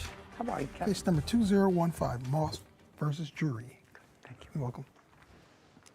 Mr. Moss, prior to leasing an apartment with the defendant, had you known each other? Sort of. Tell me a sort of. So we met one time about a year prior. We have mutual friends, one of which had asked me to get ordained to marry her and her husband. So I flew in town to do that, and Nadine was there at their house when I flew in. We saw each other for a few minutes, and that's actually the only time we've ever met in person. And there came a time when you were looking for an apartment where? I was looking for an apartment in the Salt Lake area. And where had you been living? In Seattle. And where were you living, Miss Drury? In Salt Lake City. You were looking to move? Yes. So other than that one-time meeting when you were officiating at a mutual friend's wedding you hadn't met before, but somebody suggested that you were looking for an apartment, you were looking for a new apartment, and perhaps you could rent an apartment together. Yes, that's fair statement? In fact. Yes, Your Honor. And in what month and year did that happen? It would have been in October of 2020 that this arrangement sort of came to be like, hey, maybe you should see if Nadine... Okay, but you did, in fact, sign a lease together. Who found the apartment? Nadine did. You did. Prior to signing the lease, Mr. Moss, had you seen the apartment? No. No is the answer. Did you ever see the apartment, other than videos or photographs of it? No, I never saw Prior to signing the lease? Correct. Also correct? Correct. On what date was the lease signed? On the 7th of November of 2020. The rent on the apartment was how much? It was $585 a month each. $1,170, Your Honor. So $585 per month each. You both signed it on the same day. Did you move in? I did. On what date? November 8th. And you were still in Seattle? Correct. Did you ever move into the apartment? Never. Okay, and that is also correct? Correct. Because for whatever reason you decided to stay in Seattle? Correct. Is that work-related or socially? Social. And then you contacted her and told her that you weren't intending to move in? Correct. But that you would continue to pay your half of the rent. That also correct? Correct, Your Honor. And you were making a direct deposit to the account to pay the rent? Yeah, it was an automatic payment from my account to the rental. To the rental office? Yes, to the rental office. Then you came to find that Miss Drury had stopped paying her portion of the rent. When did you stop making payments on your portion of the rent? In January. So you paid either full or partial for November because you moved in on the 8th, and you paid December's rent. Correct. And you stopped paying rent in January. Why? I lost my job in December of 2020. So I'm going to outline now what this case is about. Yes. Mr. Moss continued paying his half of the rent until you found a roommate. Correct. And you found a roommate when? I believe I found him in February, and he moved in the month of March and started paying his half of the rent. So you didn't pay rent January or February, Correct. 2 months. Correct. And you had no work. Correct. When you found out that the rent wasn't being paid, according to you, in order to not impact your credit, you spoke to her. She said, I don't have a job. You said, I can help you out. I'll send you money.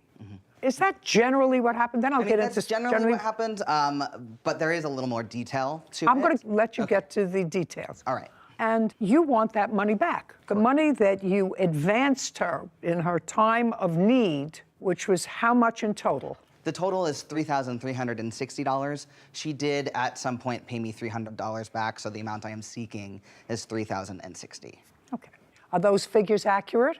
Yes. And he gave you that money, not because you were good friends, because you were a relative. He had met you one time. Right. And he had, in fact, said to you, I will continue to pay my rent, even though I know you from hole in the wall. I will continue because I signed this lease until you find someone to get me off the lease. That's correct, Your Honor. And your defense, it seems to me, to this action is that he was really trying to scam the government by depleting his bank account so he could collect food stamps or whatever.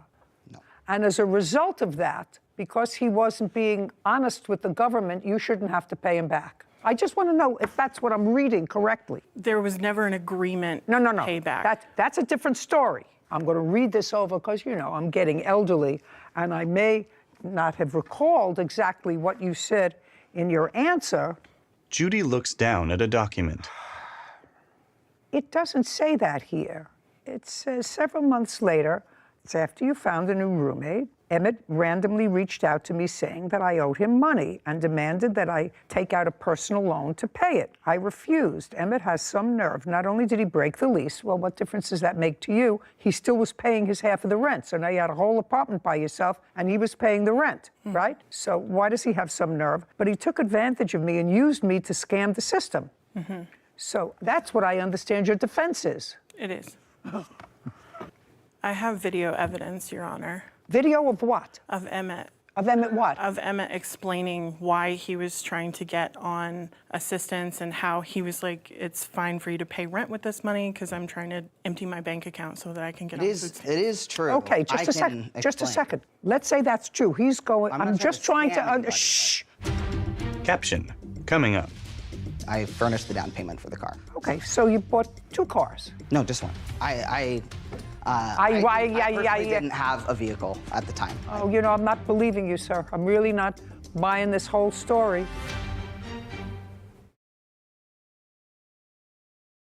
A courthouse. The Judy Justice logo appears. In the courtroom, Emmett and Nadine. Emmett Moss claims his former friend, Nadine Drury, owes for unpaid loans. Nadine says Emmett broke the lease they were both on. I'm just trying to get your mindset. You know, I hate people who scam the system. But you got this money from him. And your defense is that he was trying to scam somebody else, so you shouldn't really have to pay him back, even though it was his money. It was his money. It was his money that he took out of his bank and gave to you. Right. For no reason. That I never agreed to pay back for a lease that he was legally on. He's responsible for that rent money no matter what. You mean so you get to live there free? No, Well, just a second. So you get to live there free. If he paid for it for the months that you didn't, you got to live there free. He wasn't even living there. It's not as if he was living there and you didn't get to live there free. You lived there alone.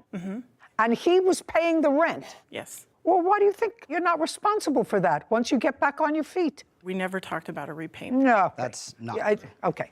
Now, we definitely talked about repayment. Now, I want you to explain to me and be very careful, because, you know, I've been in this system a very long time. So I know about social services, and I know about the system, and I know about welfare, and I know about food stamps. I know all about that. So you contact her. Yes. And she tells you she lost her job. Yes. Let's pick it up from there. Okay. So I found out through the payment portal that she hadn't paid rent. Yeah, we're past that. Okay. We're I past contacted that. her about that. Well, there was. Don't look up. Apologies. I sent her money that night. No. You contacted the portal, and then you had to have had a conversation with her. Right. you tell the truth, you don't have to have a good memory. Let's start with you contacted the portal and you found out she hadn't been paying her rent. That was in January. Correct. January the 2nd. And January she hadn't paid rent and you called her and she said to you. She said to me that she didn't have money to pay, which I was aware of because she had previously told me that she I was aware that she had lost her job. Just a second, how did you become aware that she had lost her job? Because we were friendly with each other. We were talking several times a week via Facebook Messenger. Fine. You knew that she lost her job. Yes. And I assume you knew if she lost her job and you were speaking several times a week. Let's be very careful. This isn't just calling the pay portal and finding out that this stranger who you met once wasn't paying her rent. You were speaking and you knew that she had fallen on difficult times. And? I did. I didn't. Don't go up here, right here. I didn't know that she wasn't going to pay rent on time. No, just a second. You didn't know what? On the 2nd was when I found out that the rent hadn't been paid. On the 2nd of January? The 2nd of January. Just look at me. On the 2nd of January, you found out the rent hadn't been paid. What did you do? So I called Nadine to ask about it, and you told me that she didn't have the money. And so I said, okay, I have these extra funds because I, at the time, was also unemployed. I had been taking payments, unemployment payments, and then the COVID payments. And what? The extra payments for COVID on top of unemployment, because this was 2020. Welcome to Inflation 101.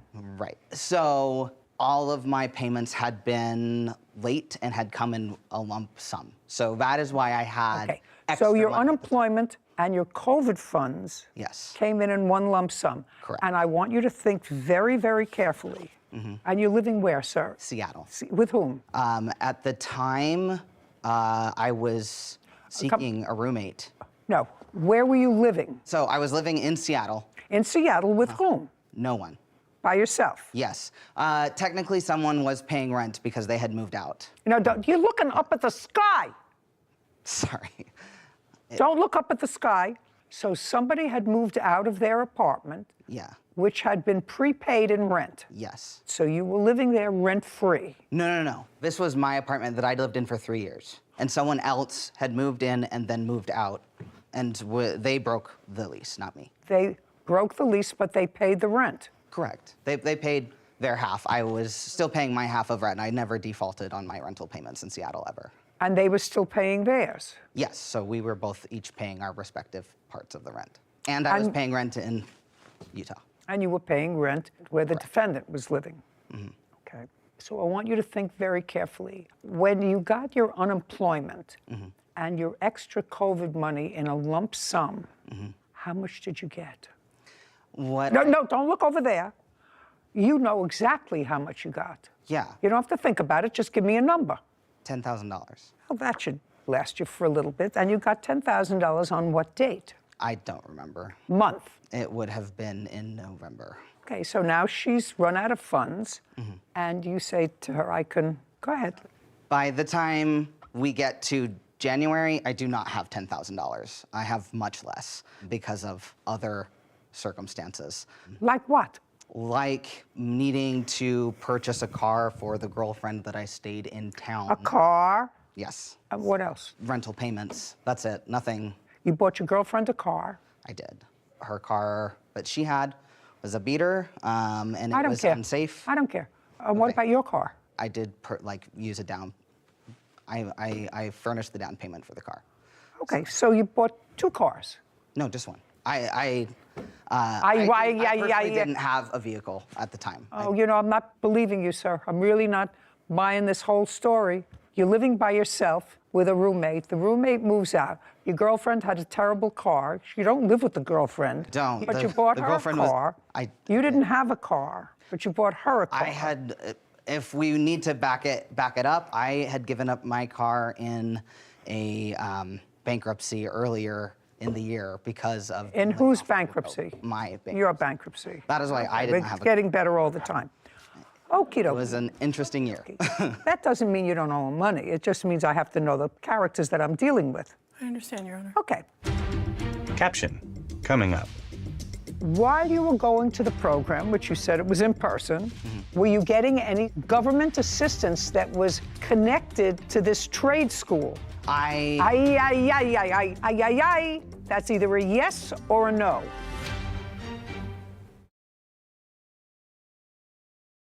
A courthouse.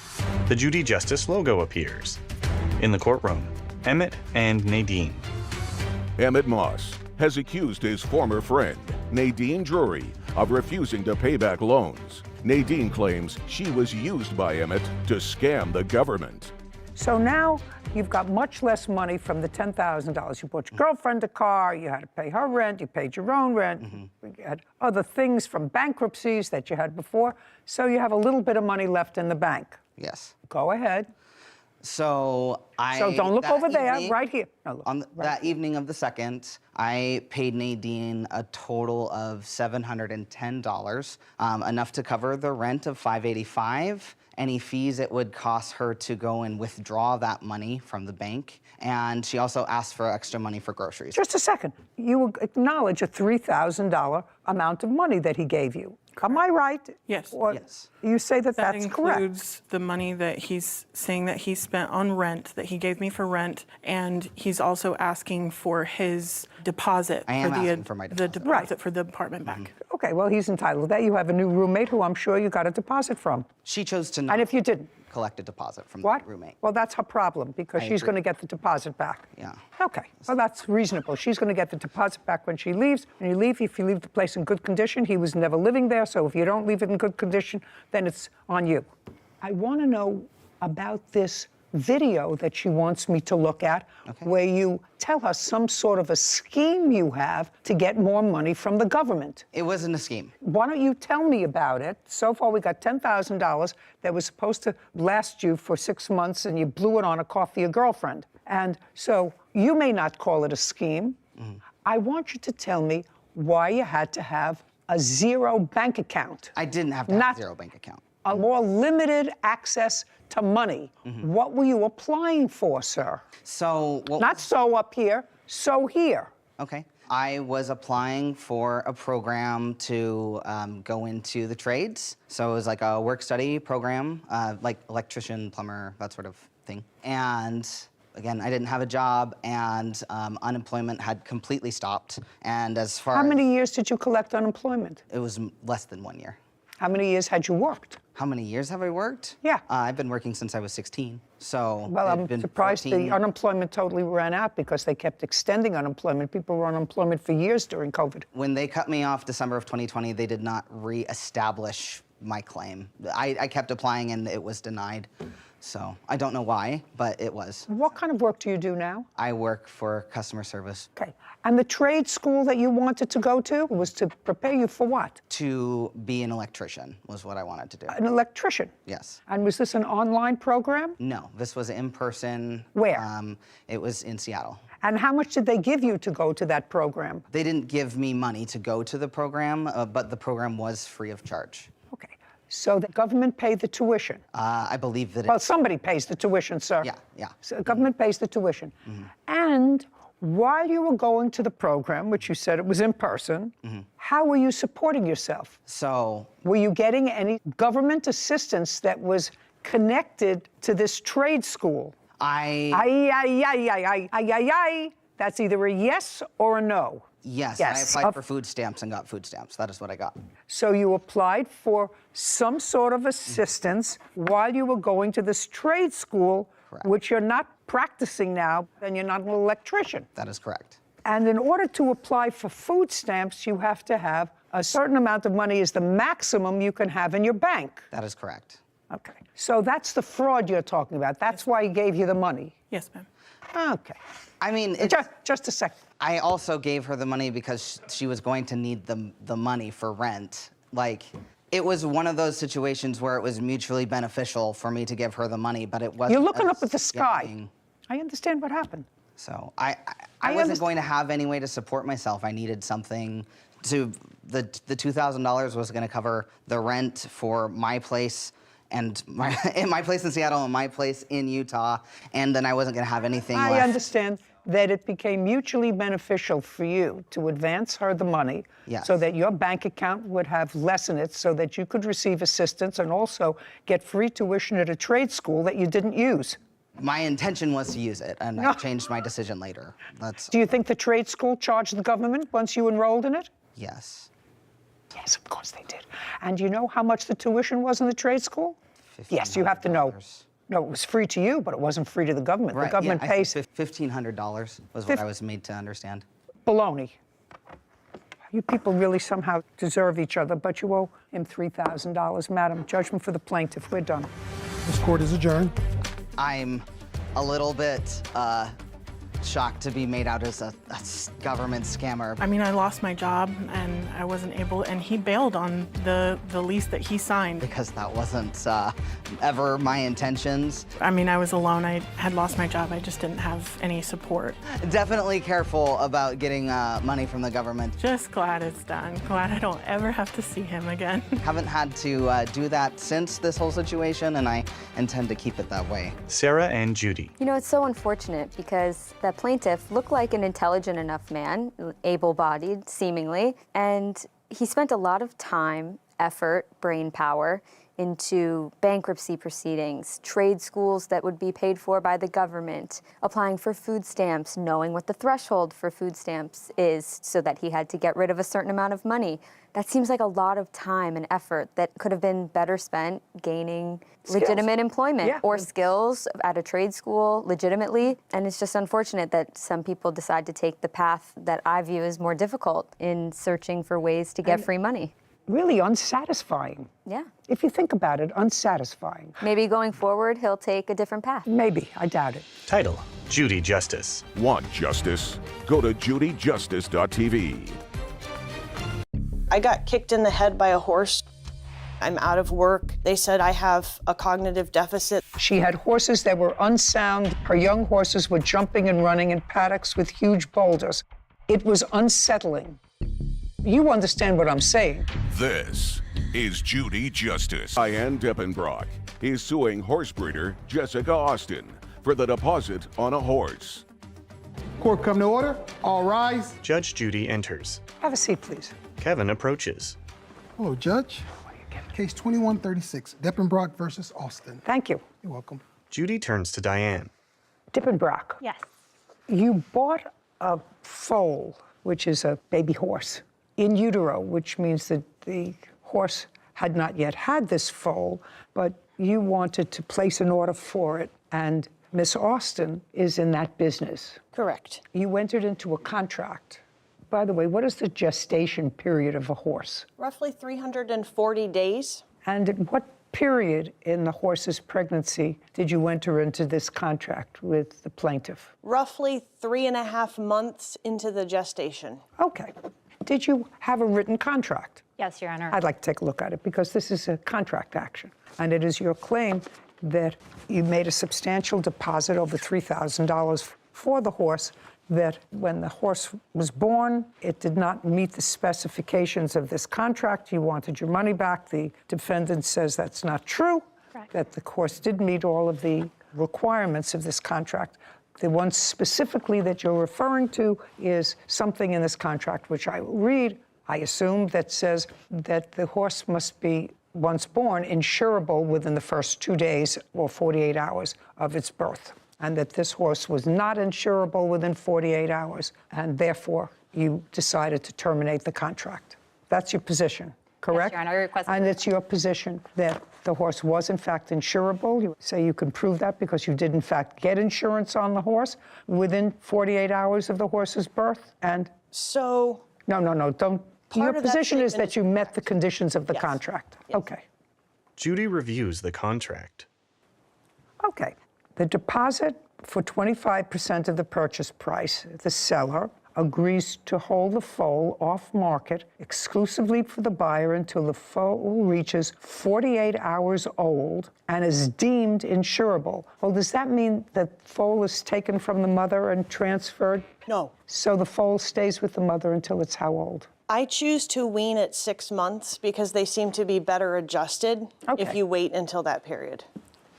Okay, and it's not that you can't get insurance, it's that a live, healthy foal is defined as a foal that is deemed insurable at 48 hours old. And if the mare fails to produce a live, healthy foal, then the buyer may request a refund of the deposit or a credit towards another purchase. Okay, so the foal was born when? June 9th, 2022 at roughly 5:30 in the morning. Okay, your case, your proof. Okay, so I had to find out the foal was born through Facebook. Okay, whatever. Never notified me, and then I went to see the foal when it was a day old on Thursday. 1 day old? I mean, well, not even 12 hours old, basically. Okay, so it was not a day old, it was 12 hours old. Correct, I'm sorry, 12 hours old. June Okay. 10th, she told me the vet would be out at 9:30 in the morning to do the routine foal exam, and I had requested to be notified of the results. Just tell me about the contract. The foal is born alive and is how old now? She turned 5 months old on the 9th of this month. Have pictures of her? I do. I'd like to see. Jessica grins, then hands photos to Kevin, who brings them to Judy. She reviews photos of a dark-colored baby horse. Oh, she's beautiful. Thank you. Have you seen her? I have. Recently? No. Would you show the plaintiff these photographs? Kevin brings the photos to Diane, who reviews them. Looks perfectly healthy to me. I couldn't get insurance Just when a she second, was... Just a second. Looks perfectly healthy to me. And I'm not an expert, but you would say that that horse looks pretty healthy. Yes. Okay, great. So now the horse is 12 hours old, and tell me the rest. So at 48 hours old, I submitted the vet report to 8 insurance companies, and they all declined to insure the animal. Just a second. You submitted what report? Let me see the report, and let me see what you received. Okay. Did you furnish her with a report within 48 hours? I furnished her with what the vet gave me. He did the vet exam at 24 hours old, but he had to draw blood and send it to a lab. Okay. And wait for that to let come me. back. This first thing is dated June 12th, 2022. And this laboratory is sending the report to you, and it seems that they put the horse on a course of antibiotics initially for 1 day because something came back high. But it says, I do not believe all foals should automatically get antibiotics. However, I stand by our decision to treat what turned out to be a completely normal and healthy foal. We can pull follow-up labs to be sure, but her behavior since the blood sample backs up the lab results. Her behavior since the blood samples, what does that mean? So for a foal to be considered doing well behaviorally, it needs... What are you a doctor of, first tell me? People. Internal medicine. Okay. For people. Okay. I brought an You're the expert witness veterinarian. Okay. So now I have these test results, which I don't understand, and I'd like to see your reports from the insurance companies. Diane hands a document to Kevin, who brings it to Judy. She reviews it. How long was the foal on antibiotics? She received 2 doses, one the day the vet came out, and then one the following morning before he got the blood test results back. Which, when the blood test results came back, They were normal. They were normal. Yes. And he said, don't give any more antibiotics. She does not need them. And this report that you have from one insurance company, or from actually all of them, say underwriters have declined to provide coverage at this time and will reassess when the foal is off antibiotics. Well, the foal was off antibiotics within 2 days. Mrs. Austin told me she was on antibiotics for 3 days, actually. And then Well, either 2 or 3 days, but then the test results came back normal. The insurance companies, each of them will wait a certain amount of days. So that particular one wanted to wait 7 days to reassess after the foal had been off antibiotics. A few of the companies were 30 days, and I think one was 14 days. Well, but that doesn't matter. All you need is one. I was taking a risk with having an animal that's uninsured, and I wasn't ready to.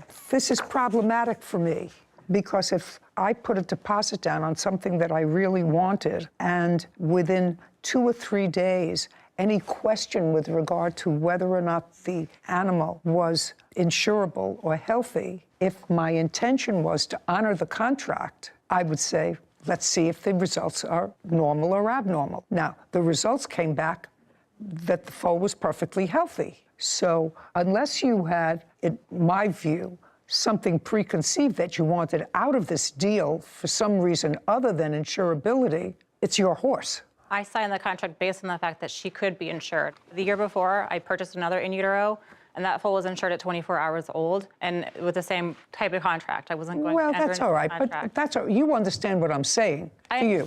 You understand what I'm saying to you, because my problem is, after I made the deposit, according to you, some things came to my attention that gave me anxiety. This is before the foal was even born. I learned about several of plaintiff's horses that had to be put down. She had horses that were unsound, lame, and missing eyes. Her young horses were jumping and running in paddocks with huge boulders. I also found out that she tried to sell the mare that was pregnant with my foal to a friend of mine.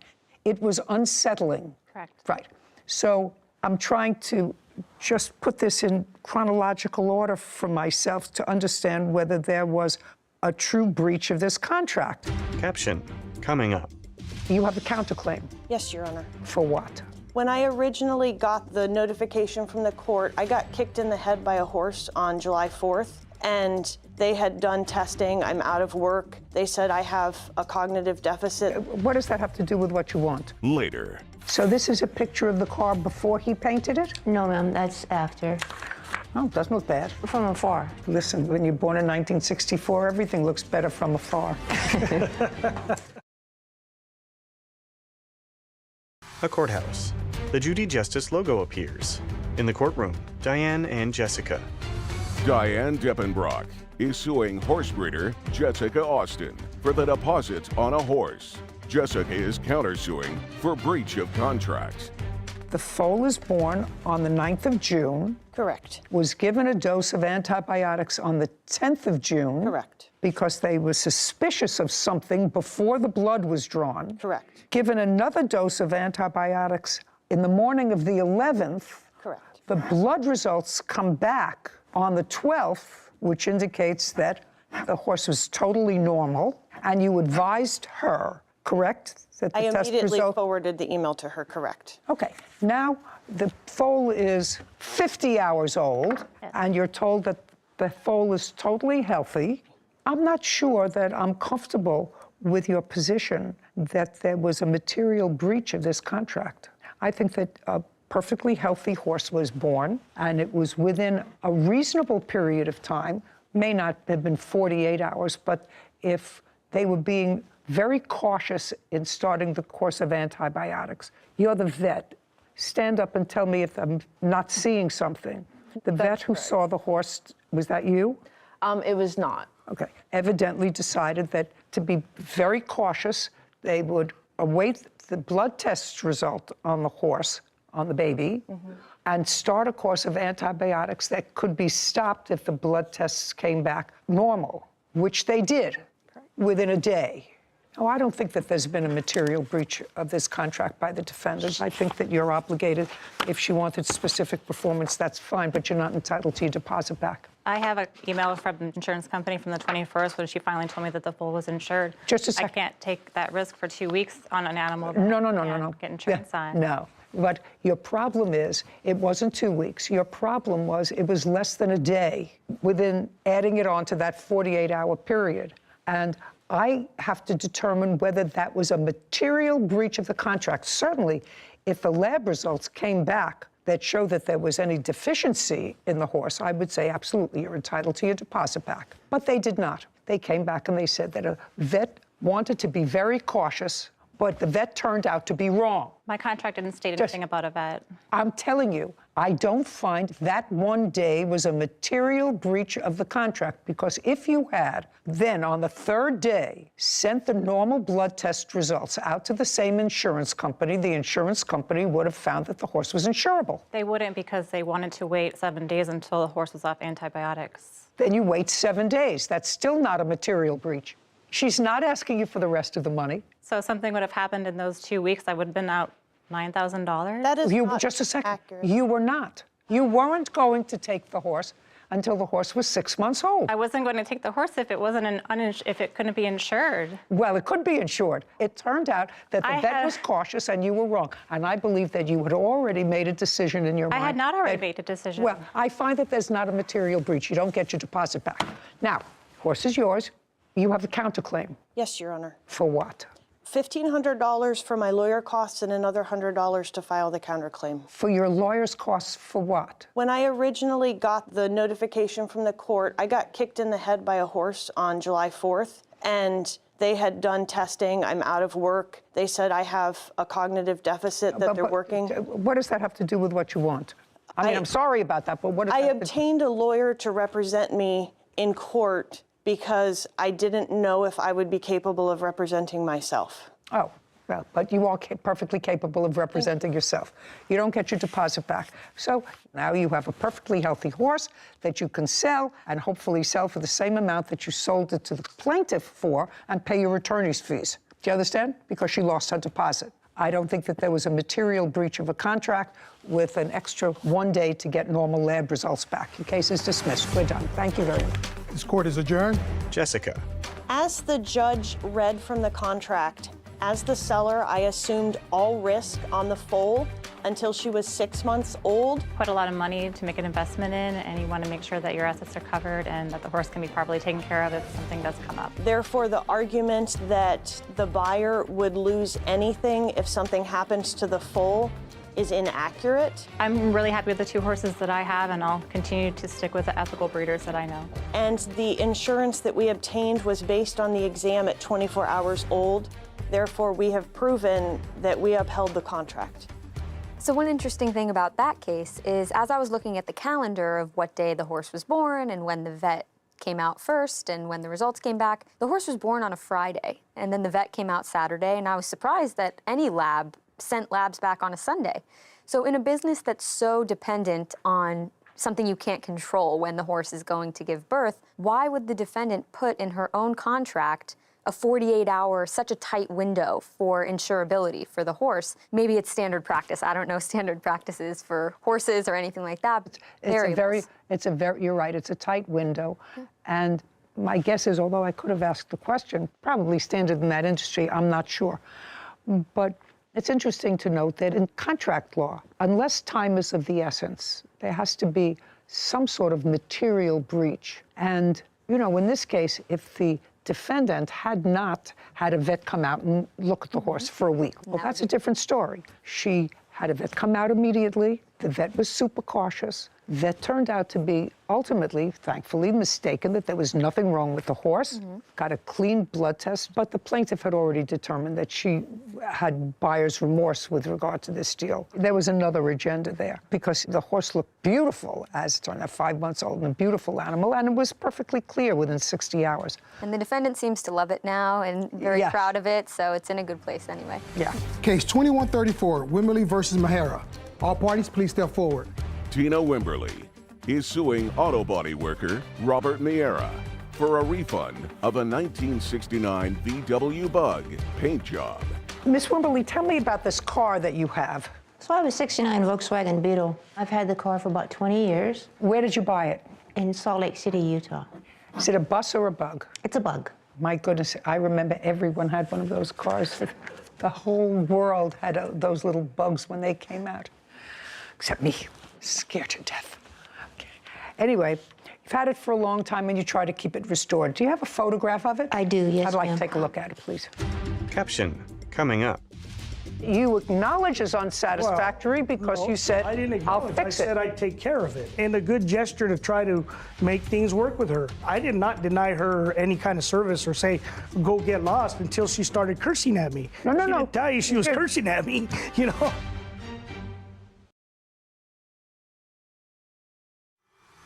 A courthouse.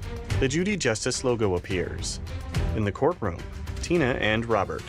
Tina Wimberly claims auto body worker Robert Miera owes a refund on a 1969 VW Bug paint job. As you're getting that, the case is simple. You want your money back for a bad paint job that you say that Mr. Miera did on the car. A photo. So this is a picture of the car before he painted it? No, ma'am, that's after. Oh, that's after? Yes. Oh, doesn't look bad. From afar. Listen, when you're born in 1964, everything looks better from afar. Okay, and that's an interesting color. Do you have a photograph of what the car looked like before you took it in to the defendant? No, ma'am. Okay. But I have pictures of after the bubbling that it's doing. Yeah, I'll take a look at it. Tina hands photos to Kevin, who brings them to Judy. She reviews images of bubbles in the purple paint on the hood of the vehicle. Okay. Have you shown these pictures of the bubbling to Mr. Miera? I have, Your Honor. And you've seen them, sir? Yes, ma'am. Okay, so this is the story. You brought your car into Mr. Miera to paint it. He gave you a price. The price was? Originally, it was $3,500. What did you ultimately pay him? $6,500. Okay, so you paid him $6,500 to paint it. When had you brought him the car? In January. Of what year? 2021. And when did you pick the car up from him? May of 21. I was moving from Albuquerque, New Mexico to Louisiana, and as May got closer and closer, I kept telling him, I'm leaving, I'm leaving. Okay, the car was there from January until May. Yes, ma'am. You picked the car up in May. Was it ready in May? Yes, ma'am. When she picked it up? Yes, it was ready when she picked it up. When had you painted it? Probably painted it at the beginning of April. No, ma'am. Is that when you started sanding it down, I assume? Oh, no, she actually sanded the car down herself. So the car was completely sanded when you got it? No, it wasn't completely sanded. We had an agreement that she was supposed to help me repair the car. You know, that's why I gave her a price that I did, because she wanted to help and learn how the process went. Okay. So just look up for me. So I gave her 1969 VW Bug. So I gave her found the it on the chance classic car. Okay. learn the process. But you say it was ready when she picked it up? Yes. Okay. And she showed you the pictures of the bubbling on the car? Yes. And she paid you $6,500? Yes. Well, I would have a trouble with that bubbling myself. Of course, I understand. So? I offered to fix the car. And? She didn't want to bring it back. Well, that's far to bring it back. Well, that's all I can do. I can offer to fix it, you know. Well, by offering to fix it, you acknowledge that I would say as a layperson, this is not what I would expect. Well, I said this was not what I would expect if I paid $6,000 of course to paint a car.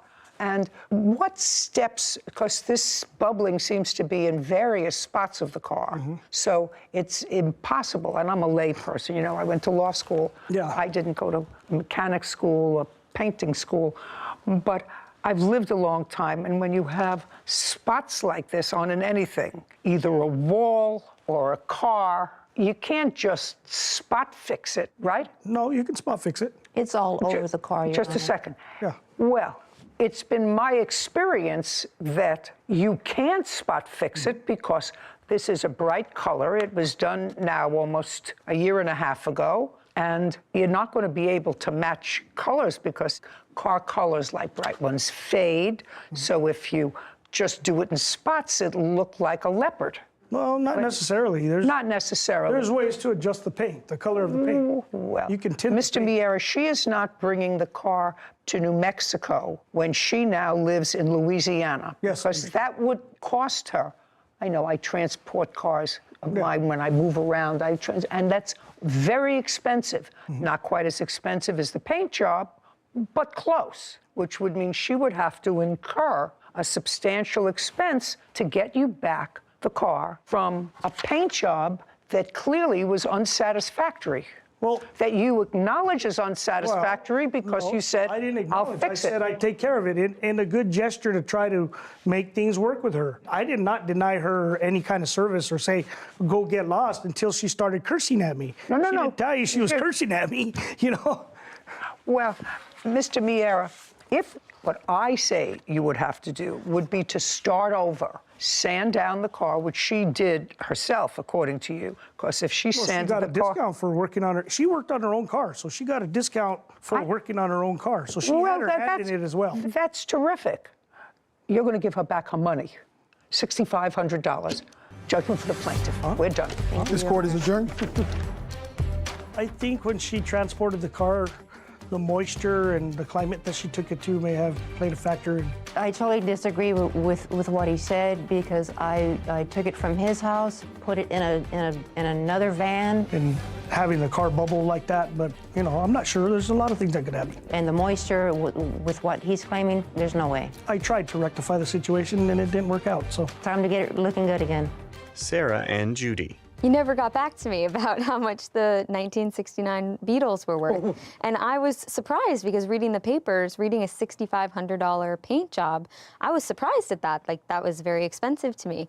But then when I looked up how much the cars are worth, they're worth anywhere between $12,000 and $35,000 for a nicely kept, maintained vintage car, similar to the one that I saw briefly in the photos. I'm sorry for not getting back to you. It's okay. I got caught up. But I think you made the right call because after the paint job, we saw the damage or the bubbling, and I know that you or I would not be satisfied with that paint job on an asset that was worth that amount of money. Of course. So I think the right thing happened. I'm sorry. Forgive me. It's okay. I'll try not to do it again. You. Title, Judy Justice. Want justice? Go to judyjustice.tv.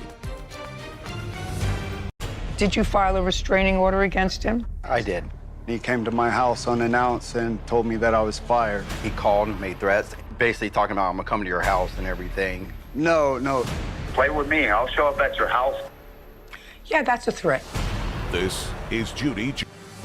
Jeremy DeTorres is suing his former employer, Chad Young, for unpaid wages and filing a false restraining order. Court come to order. All rise. Judge Judy. Have a seat, please. Kevin approaches the bench. Case 2140, DeTorres versus Young. Thank you. You're welcome. Mr. DeTorres, according to your complaint, you did some work for the defendant as a plumber. Didn't work out, and he terminated you, and he owes you some wages.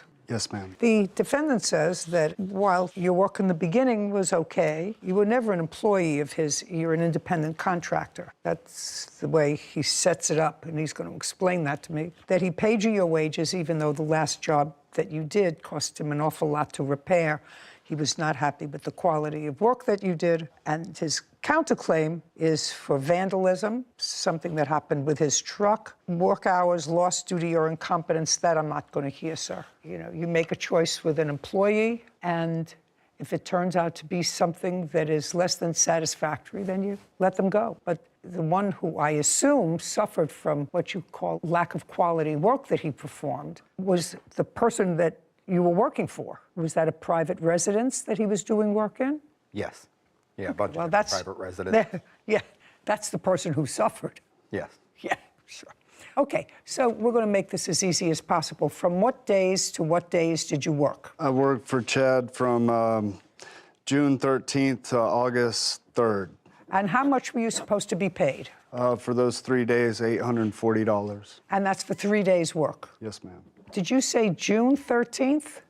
Yes, ma'am. To August 3rd? Correct. Well, that's more than 3 days. No, his wage he owes me from August 1st to August 3rd is what he did not pay me for. Okay, and where did you work during those days? Multiple residents. Okay, do you have any sort of a call log from him? I do. It's right here in my Do you dispute that he worked from August 1st, 2nd, and 3rd? Yes. You dispute that There was one day he actually did one of my jobs for a couple hours that day. Doesn't matter. He has a log. Half a day for one day. Did you pay him for that half day? I did not because the job was done incorrectly multiple times. But he did that job. Okay, now, do you have a log? As in? It's some sort of a work log. You have a business. You have people who are general contractors. You get a call. You don't have a payroll because you pay these people independently. Do you pay them in cash or check? Both. Well, how did you pay him? Sometimes it was through a cashier's check and sometimes it was cash. Okay, but never through a company check where you deducted Social Security. No, because I 1099 all my employees, so they're all self-employed, so they have to do all that on their own. I do understand. I mean, you're not the inventor of this whole system, sir, of paying in cash. Okay. Are you one of those independent contractors? Yes, ma'am. Stand up. How long have you been an independent contractor? I've been contracted with Chad since July 5th. Of what year? This year, 2022. Oh, so short term. Yes, ma'am. Does he pay you in check or cash?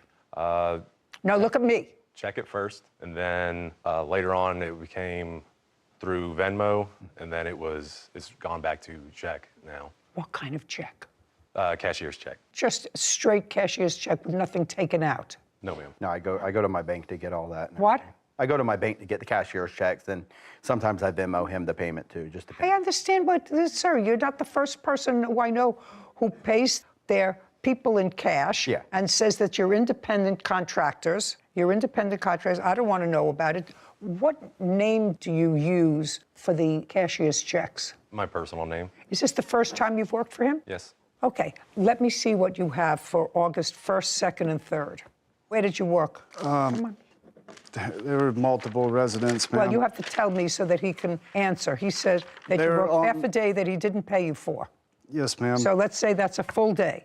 So that's $200. Okay, see, he would email it on his work phone, and I'd follow the addresses there. Well, then you would have it on your phone. my short notes on this. Just a second. Then you would have it on your phone. It was his company phone. He took it back when he came to my house unannounced and told me that I was fired. Redeemed his truck, got my tools out of his vehicle. Okay, just a second. Do you have your phone?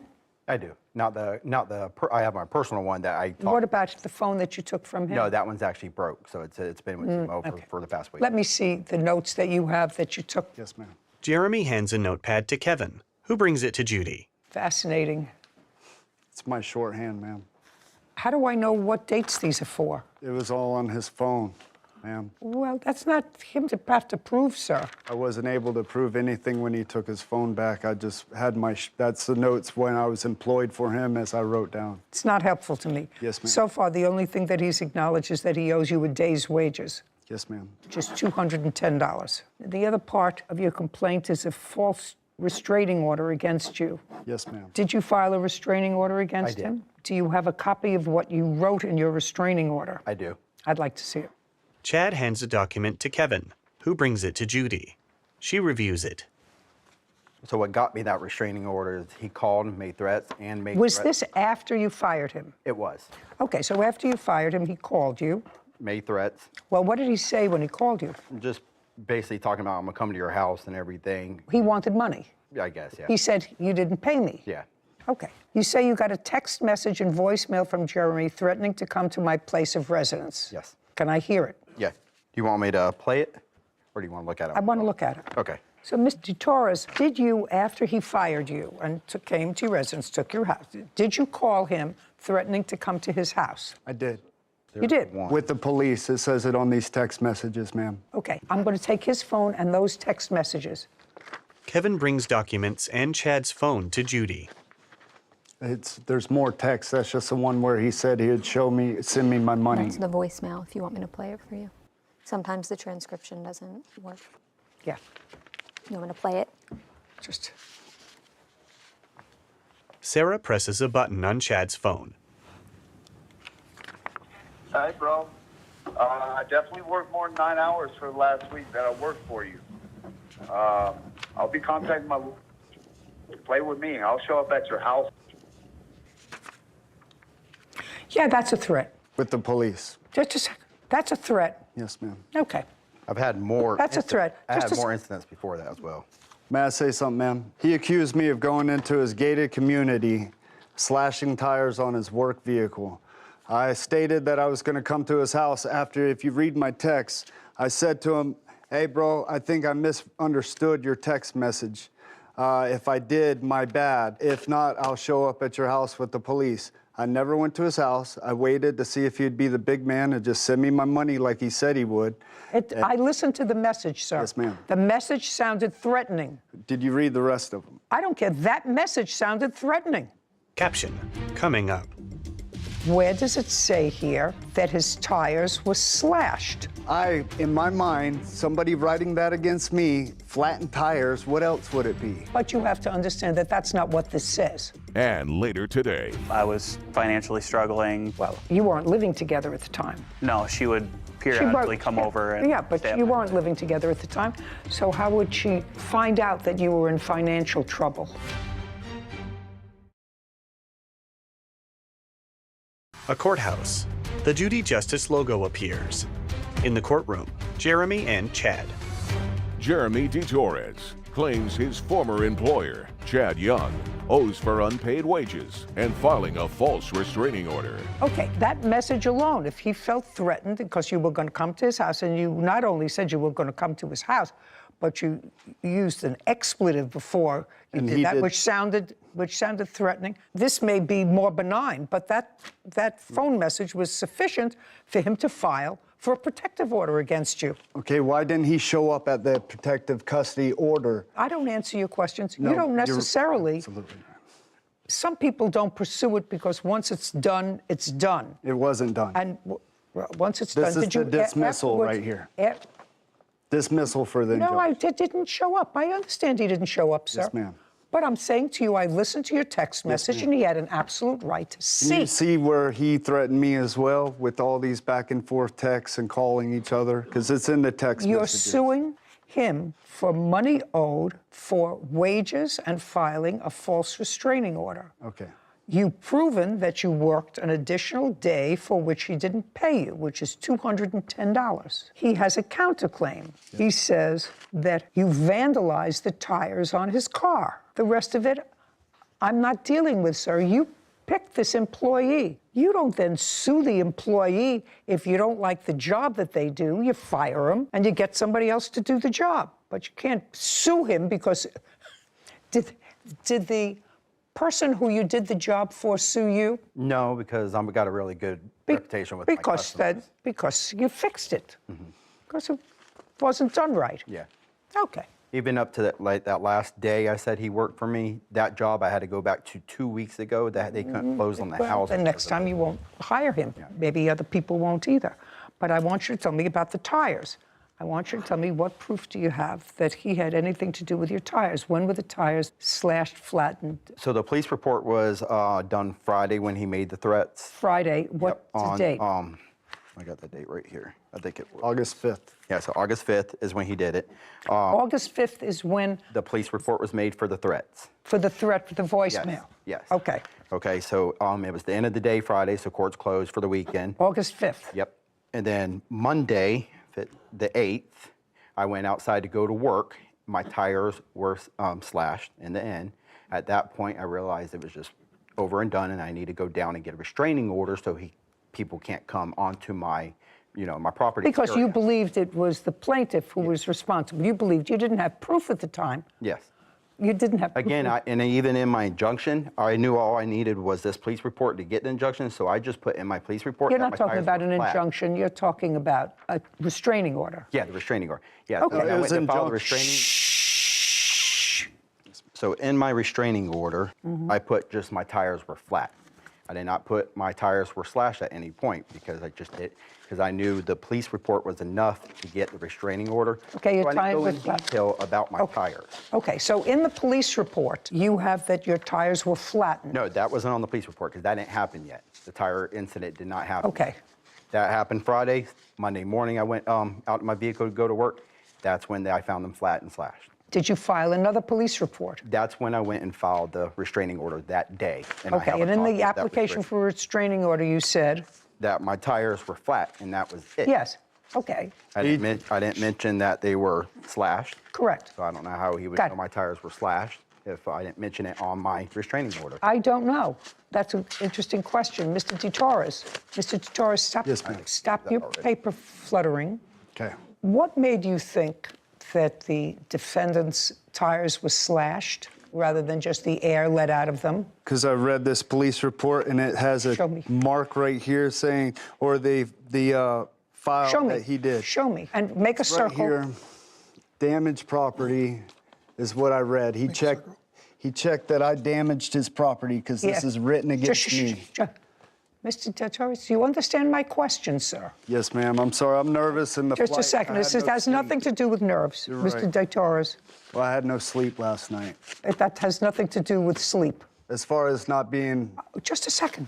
Yes, ma'am. What I'm asking you, Mr. DeTorres, is where does it say here that his tires were slashed? In my mind, somebody writing that against me, flattened tires, what else would it be? He lives in a gated community. Well, that could be... Where's the surveillance showing me that my leg injury, the way I walk, is very distinctive? okay? If he's got proof that I slashed or flattened his tires, I said slashed. It's the same thing as flattened in my mind. That's the way I think. The way I read that, that's just how it came out of my mouth. But you have to understand that that's not what this says. Okay, it says that I damaged his He property. said damaged his property, and you said slash tires. Okay. Okay? Yes, ma'am. How much were the tires? $450. Let me see the receipt. I do not have a receipt because I pay cash for my tires. Well, that's too bad. You better stop paying cash, sir. You can pay cash for tires. Yeah. But when you buy tires with cash and you want to sue for them, you get a receipt. Yeah. From the people. And if you know you're coming to court, we're not talking about things that happened 2 years ago. Yeah. You were coming to court today. I went back to the tire shop and he's like, we just, you know, we always do cash for all your vehicles. And Well, what do we receipts, no cash nothing. for all your vehicles? That means you get a receipt. All right, your counterclaim's dismissed because you have no proof of anything. On the complaint, sir, I'm awarding you $210, which is 1 day's pay. Thank you very much. This case is over. This court is adjourned. Outside the courtroom, Chad, then Jeremy. The work just wasn't up to the quality that he promised he was going to offer. It is what it is. That's just his nature. That's always been his nature. The judgment is what the judgment is. She felt like I was only awarded a day's pay, and that's what she gave me. Keep doing what I do. That's all I can do every day. Judy and Sarah. Well, Sarah Rose, that is the perfect example of you're supposed to have proof when you come to court. Yep. Standard of proof exists for a reason. You know, I know that when I go someplace, and sometimes I pay cash. So even if you pay cash for something, There's some or Venmo, record. Venmo you're is a good supposed to record. get a receipt in the event that you want to use whatever you bought and use that fact that you purchased something in a subsequent lawsuit. Yeah. It's the same thing as sending a gift. If you send somebody a gift, you keep the receipt until you know that they got the gift. Yeah. Then you take it and you throw it away. It's just Good bookkeeping. It's good record keeping. And he's a business guy. Yeah, he's a business guy. Didn't make sense to me, but clearly plaintiff for somebody who has a little trouble. Yeah. Kevin. Case 2137, Wise versus Light. All parties, please step forward. Caitlin Weiss is suing her ex-boyfriend, Cody Lipe, for unpaid loans. Ms. Weiss, the defendant was a boyfriend of yours for a period of time. Correct. And you allege a couple of loans. One from 1.5 years ago, the balance of a $200 loan, he paid you back $100. Yes. Quite frankly, I'm not interested in what happened 1.5 years ago. Caption, coming up. What you say is, I need time to catch up. It was a verbal conversation. Well, what's in writing is you saying to her, I can make payments to you. But the thing that you don't have in writing is where she gave the loan. Is that right? Cody nods and shrugs. A courthouse. The Judy Justice logo appears. In the courtroom, Caitlin and Cody. Caitlin Weiss claims her ex-boyfriend, Cody Lipe, is refusing to pay back loans she gave him during their relationship. Okay, in March of this year, you allege that you gave him money. He was still your boyfriend in March of this year, is that right? Yes. Is that correct? That is correct. And in March of this year, he had gotten a car. What kind of car did you get? It was a Buick Regal. What year? A 2004, I believe. Where did you get it from? I got it from a private seller. How much did you pay for it? $850. Needed fixing. Yes. And you didn't have money for parts, I did for the first round of parts. but you didn't for the second? After the first ones failed, I did not. And how much did you need for parts? That I don't remember. Who bought them? Miss Weiss did. Did you buy them on a credit card? I believe so, yes. And you have no idea what you paid for those parts? I don't remember. But that would be in March of 2022. It would have been in April. Did you pay for the parts by credit card? Yes, I paid between Cash App transactions that were transferred to Mr. Lipe through Cash App, which I have present here. I'd like to see proof of them. What do they total? They totaled up to $920. Does that sound about right, Mr. Lippy? That's about right. Okay. And tell me about the discussion that you had with her when she paid for these parts. There was a discussion of how I was going to pay her back. And what did you tell her? I did agree at that time. And then what happened? There were then later discussions as we were still in a relationship and I was in financial troubles that she told me not to worry about it. This 920 was a loan in April of 2022. That's what you say. It was in April, not March. Correct. And then you say at some point she forgave that loan. Right. Tell me when that happened. Shortly after the car got back together. which would have been in May. I was financially struggling. Well, you weren't living together at the time. No, she would periodically come over and yeah, but stay at you my weren't living together at the time. So how would she find out that you were in financial trouble? I mean, we were at that state in our relationship where she knew basically my financials all the time. When did the two of you break up? I believe that was in June. So shortly after you say she forgave the loan. That is correct. Did you ever forgive this $920 loan? No, I did not. Brennan Black was there the day that I had confronted Cody at a car meet and had offered him a short little payment of $790 where Cody said he would do it in payments. Just a minute. You broke up in June. Correct. He says that you had a conversation before that, sometime in May, where you knew he was in financial difficulty. Did you ever have that conversation with him? No, that is incorrect. I do have statements here to prove it as well. I'd like to see them. Caitlin hands documents to Kevin, who brings them to Judy. She reviews a transcript of a text exchange. So then you said he owed you $970. He had been giving you some money? Yes, he had been giving me It says, so that puts you at $670, okay? That's what you wrote. Correct. He had been giving me money periodically throughout the beginning of the car parts. Okay, but it says, so that puts you at $670, okay? Yes, there's more transactions on the Cash Apps as well. Oh, after that? Yes, correct. Sorry. No, sir. What you say is I need time to catch up.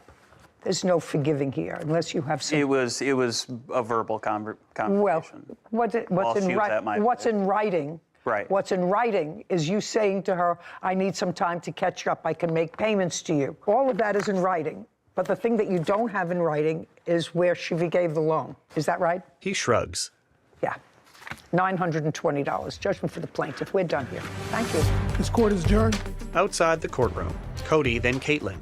It is what it is. I think it was fair. Mr. Lipe did owe me money, and he got what he deserved. Yes, she lent me the money, but at the same time, she was helping me out in a relationship, and she knew I was struggling. He said he was going to pay me back and never followed through even after that. There were discussions about her telling me not to worry about it. Not to trust so much. I'm never going to do it again. Oh, that's going to be a contract. Judy and Sarah. She was very prepared. Oh, she was to the point, knew exactly what she needed. And she had all of her evidence. Yep. All just the way we like it. All lined up. It's unfortunate when a loan becomes a gift and a gift then becomes a loan when the romance is over. These writings are always so helpful, and these text messages really are making my life much easier. And one thing that I mention a lot is with Cash App or Venmo, always state if you're paying someone money, don't just send the money, put in the subject line. They have a subject line on those for a reason, for this car part, for this tow, for this XYZ, the other. So I always, when using Venmo or Cash App or something like that in an online transfer system, I'll send the money, and then in the transaction, you can put whatever you want in the memo line of Venmo. So housekeeping for me, I'll pay through that. Other things, I list housekeeping for, and I put the date and the hours. So I at least have a record of who I'm paying electronically. If you buy food, or if I give someone money for dinner for half my meal, I say for my dinner on XYZ date. And then you can get a keeps it printout. Organized. Exactly. And then you can, like a bank account? Yep. Interesting. I didn't know that. It just keeps it organized. So I love it when litigants come in ready to go. Well, that's good advice for people who use Venmo, to use the subject line. Exactly. It makes our job easier. Good. Title, Judy Justice. Are you a victim of a scam? Go to judyjustice.tv. He saw them, 2 small puppies. Their tiny bodies lay motionless on the roadside, curled up together as if seeking warmth from each other. They were wet, their fur clinging to their skin, their little limbs shivering uncontrollably in the cold. A quiet whimper slipped through the air, barely audible above the rain, but enough to make Mr. Callan pause. He looked around, expecting to see someone nearby, a passerby who could help, but the street was empty.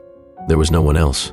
The puppies were alone in the world, abandoned on this miserable night, vulnerable to the cold that pressed down upon them. For a moment, Mr. Callan hesitated, unsure of what to do. The thought of leaving them there, helpless, exposed, gnawed at his conscience.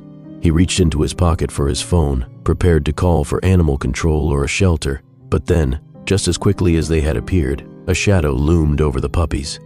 A large dog emerged from the darkness, moving swiftly and silently. Its sleek body seemed to blend into the night, its eyes glinting with an almost otherworldly intensity. In one smooth motion, the dog approached the smaller puppy, gently picking it up in its mouth without a sound.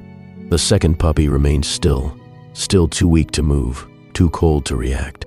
The larger dog carried the small one away with surprising tenderness, disappearing into the rain-soaked darkness before Mr. Callan could even take a full step forward. He stared into the space the dog had left behind, half expecting it to return, but it didn't. The second puppy, left alone, continued to shiver violently on the wet pavement, its little body trembling in the relentless downpour. The larger dog hadn't come back, and Mr. Callan, after what felt like an eternity, finally moved forward. He kneeled down beside the tiny animal, lifting it gently into his arms, trying to keep it warm. Its breath was shallow, its body cold, but there was life in it, just barely. As he cradled the fragile creature, Mr. Callan found himself at a crossroads. Should he leave it to fate, to the world that had so clearly turned its back on this small life, or should he do something about it? The doubt lingered, pulling at him like the wind that howled through the empty streets. He glanced down the road, but no one was in sight. The shadows seemed to stretch out forever, and for a moment, it felt like the world was telling him to keep walking, to leave the helpless puppy behind. But something stirred inside him, something deep and instinctual. He couldn't walk away. With that thought, he stood, the little puppy still cradled in his arms. He glanced back at the spot where the larger dog had vanished, wondering where it had gone and what had driven it to take the other pup.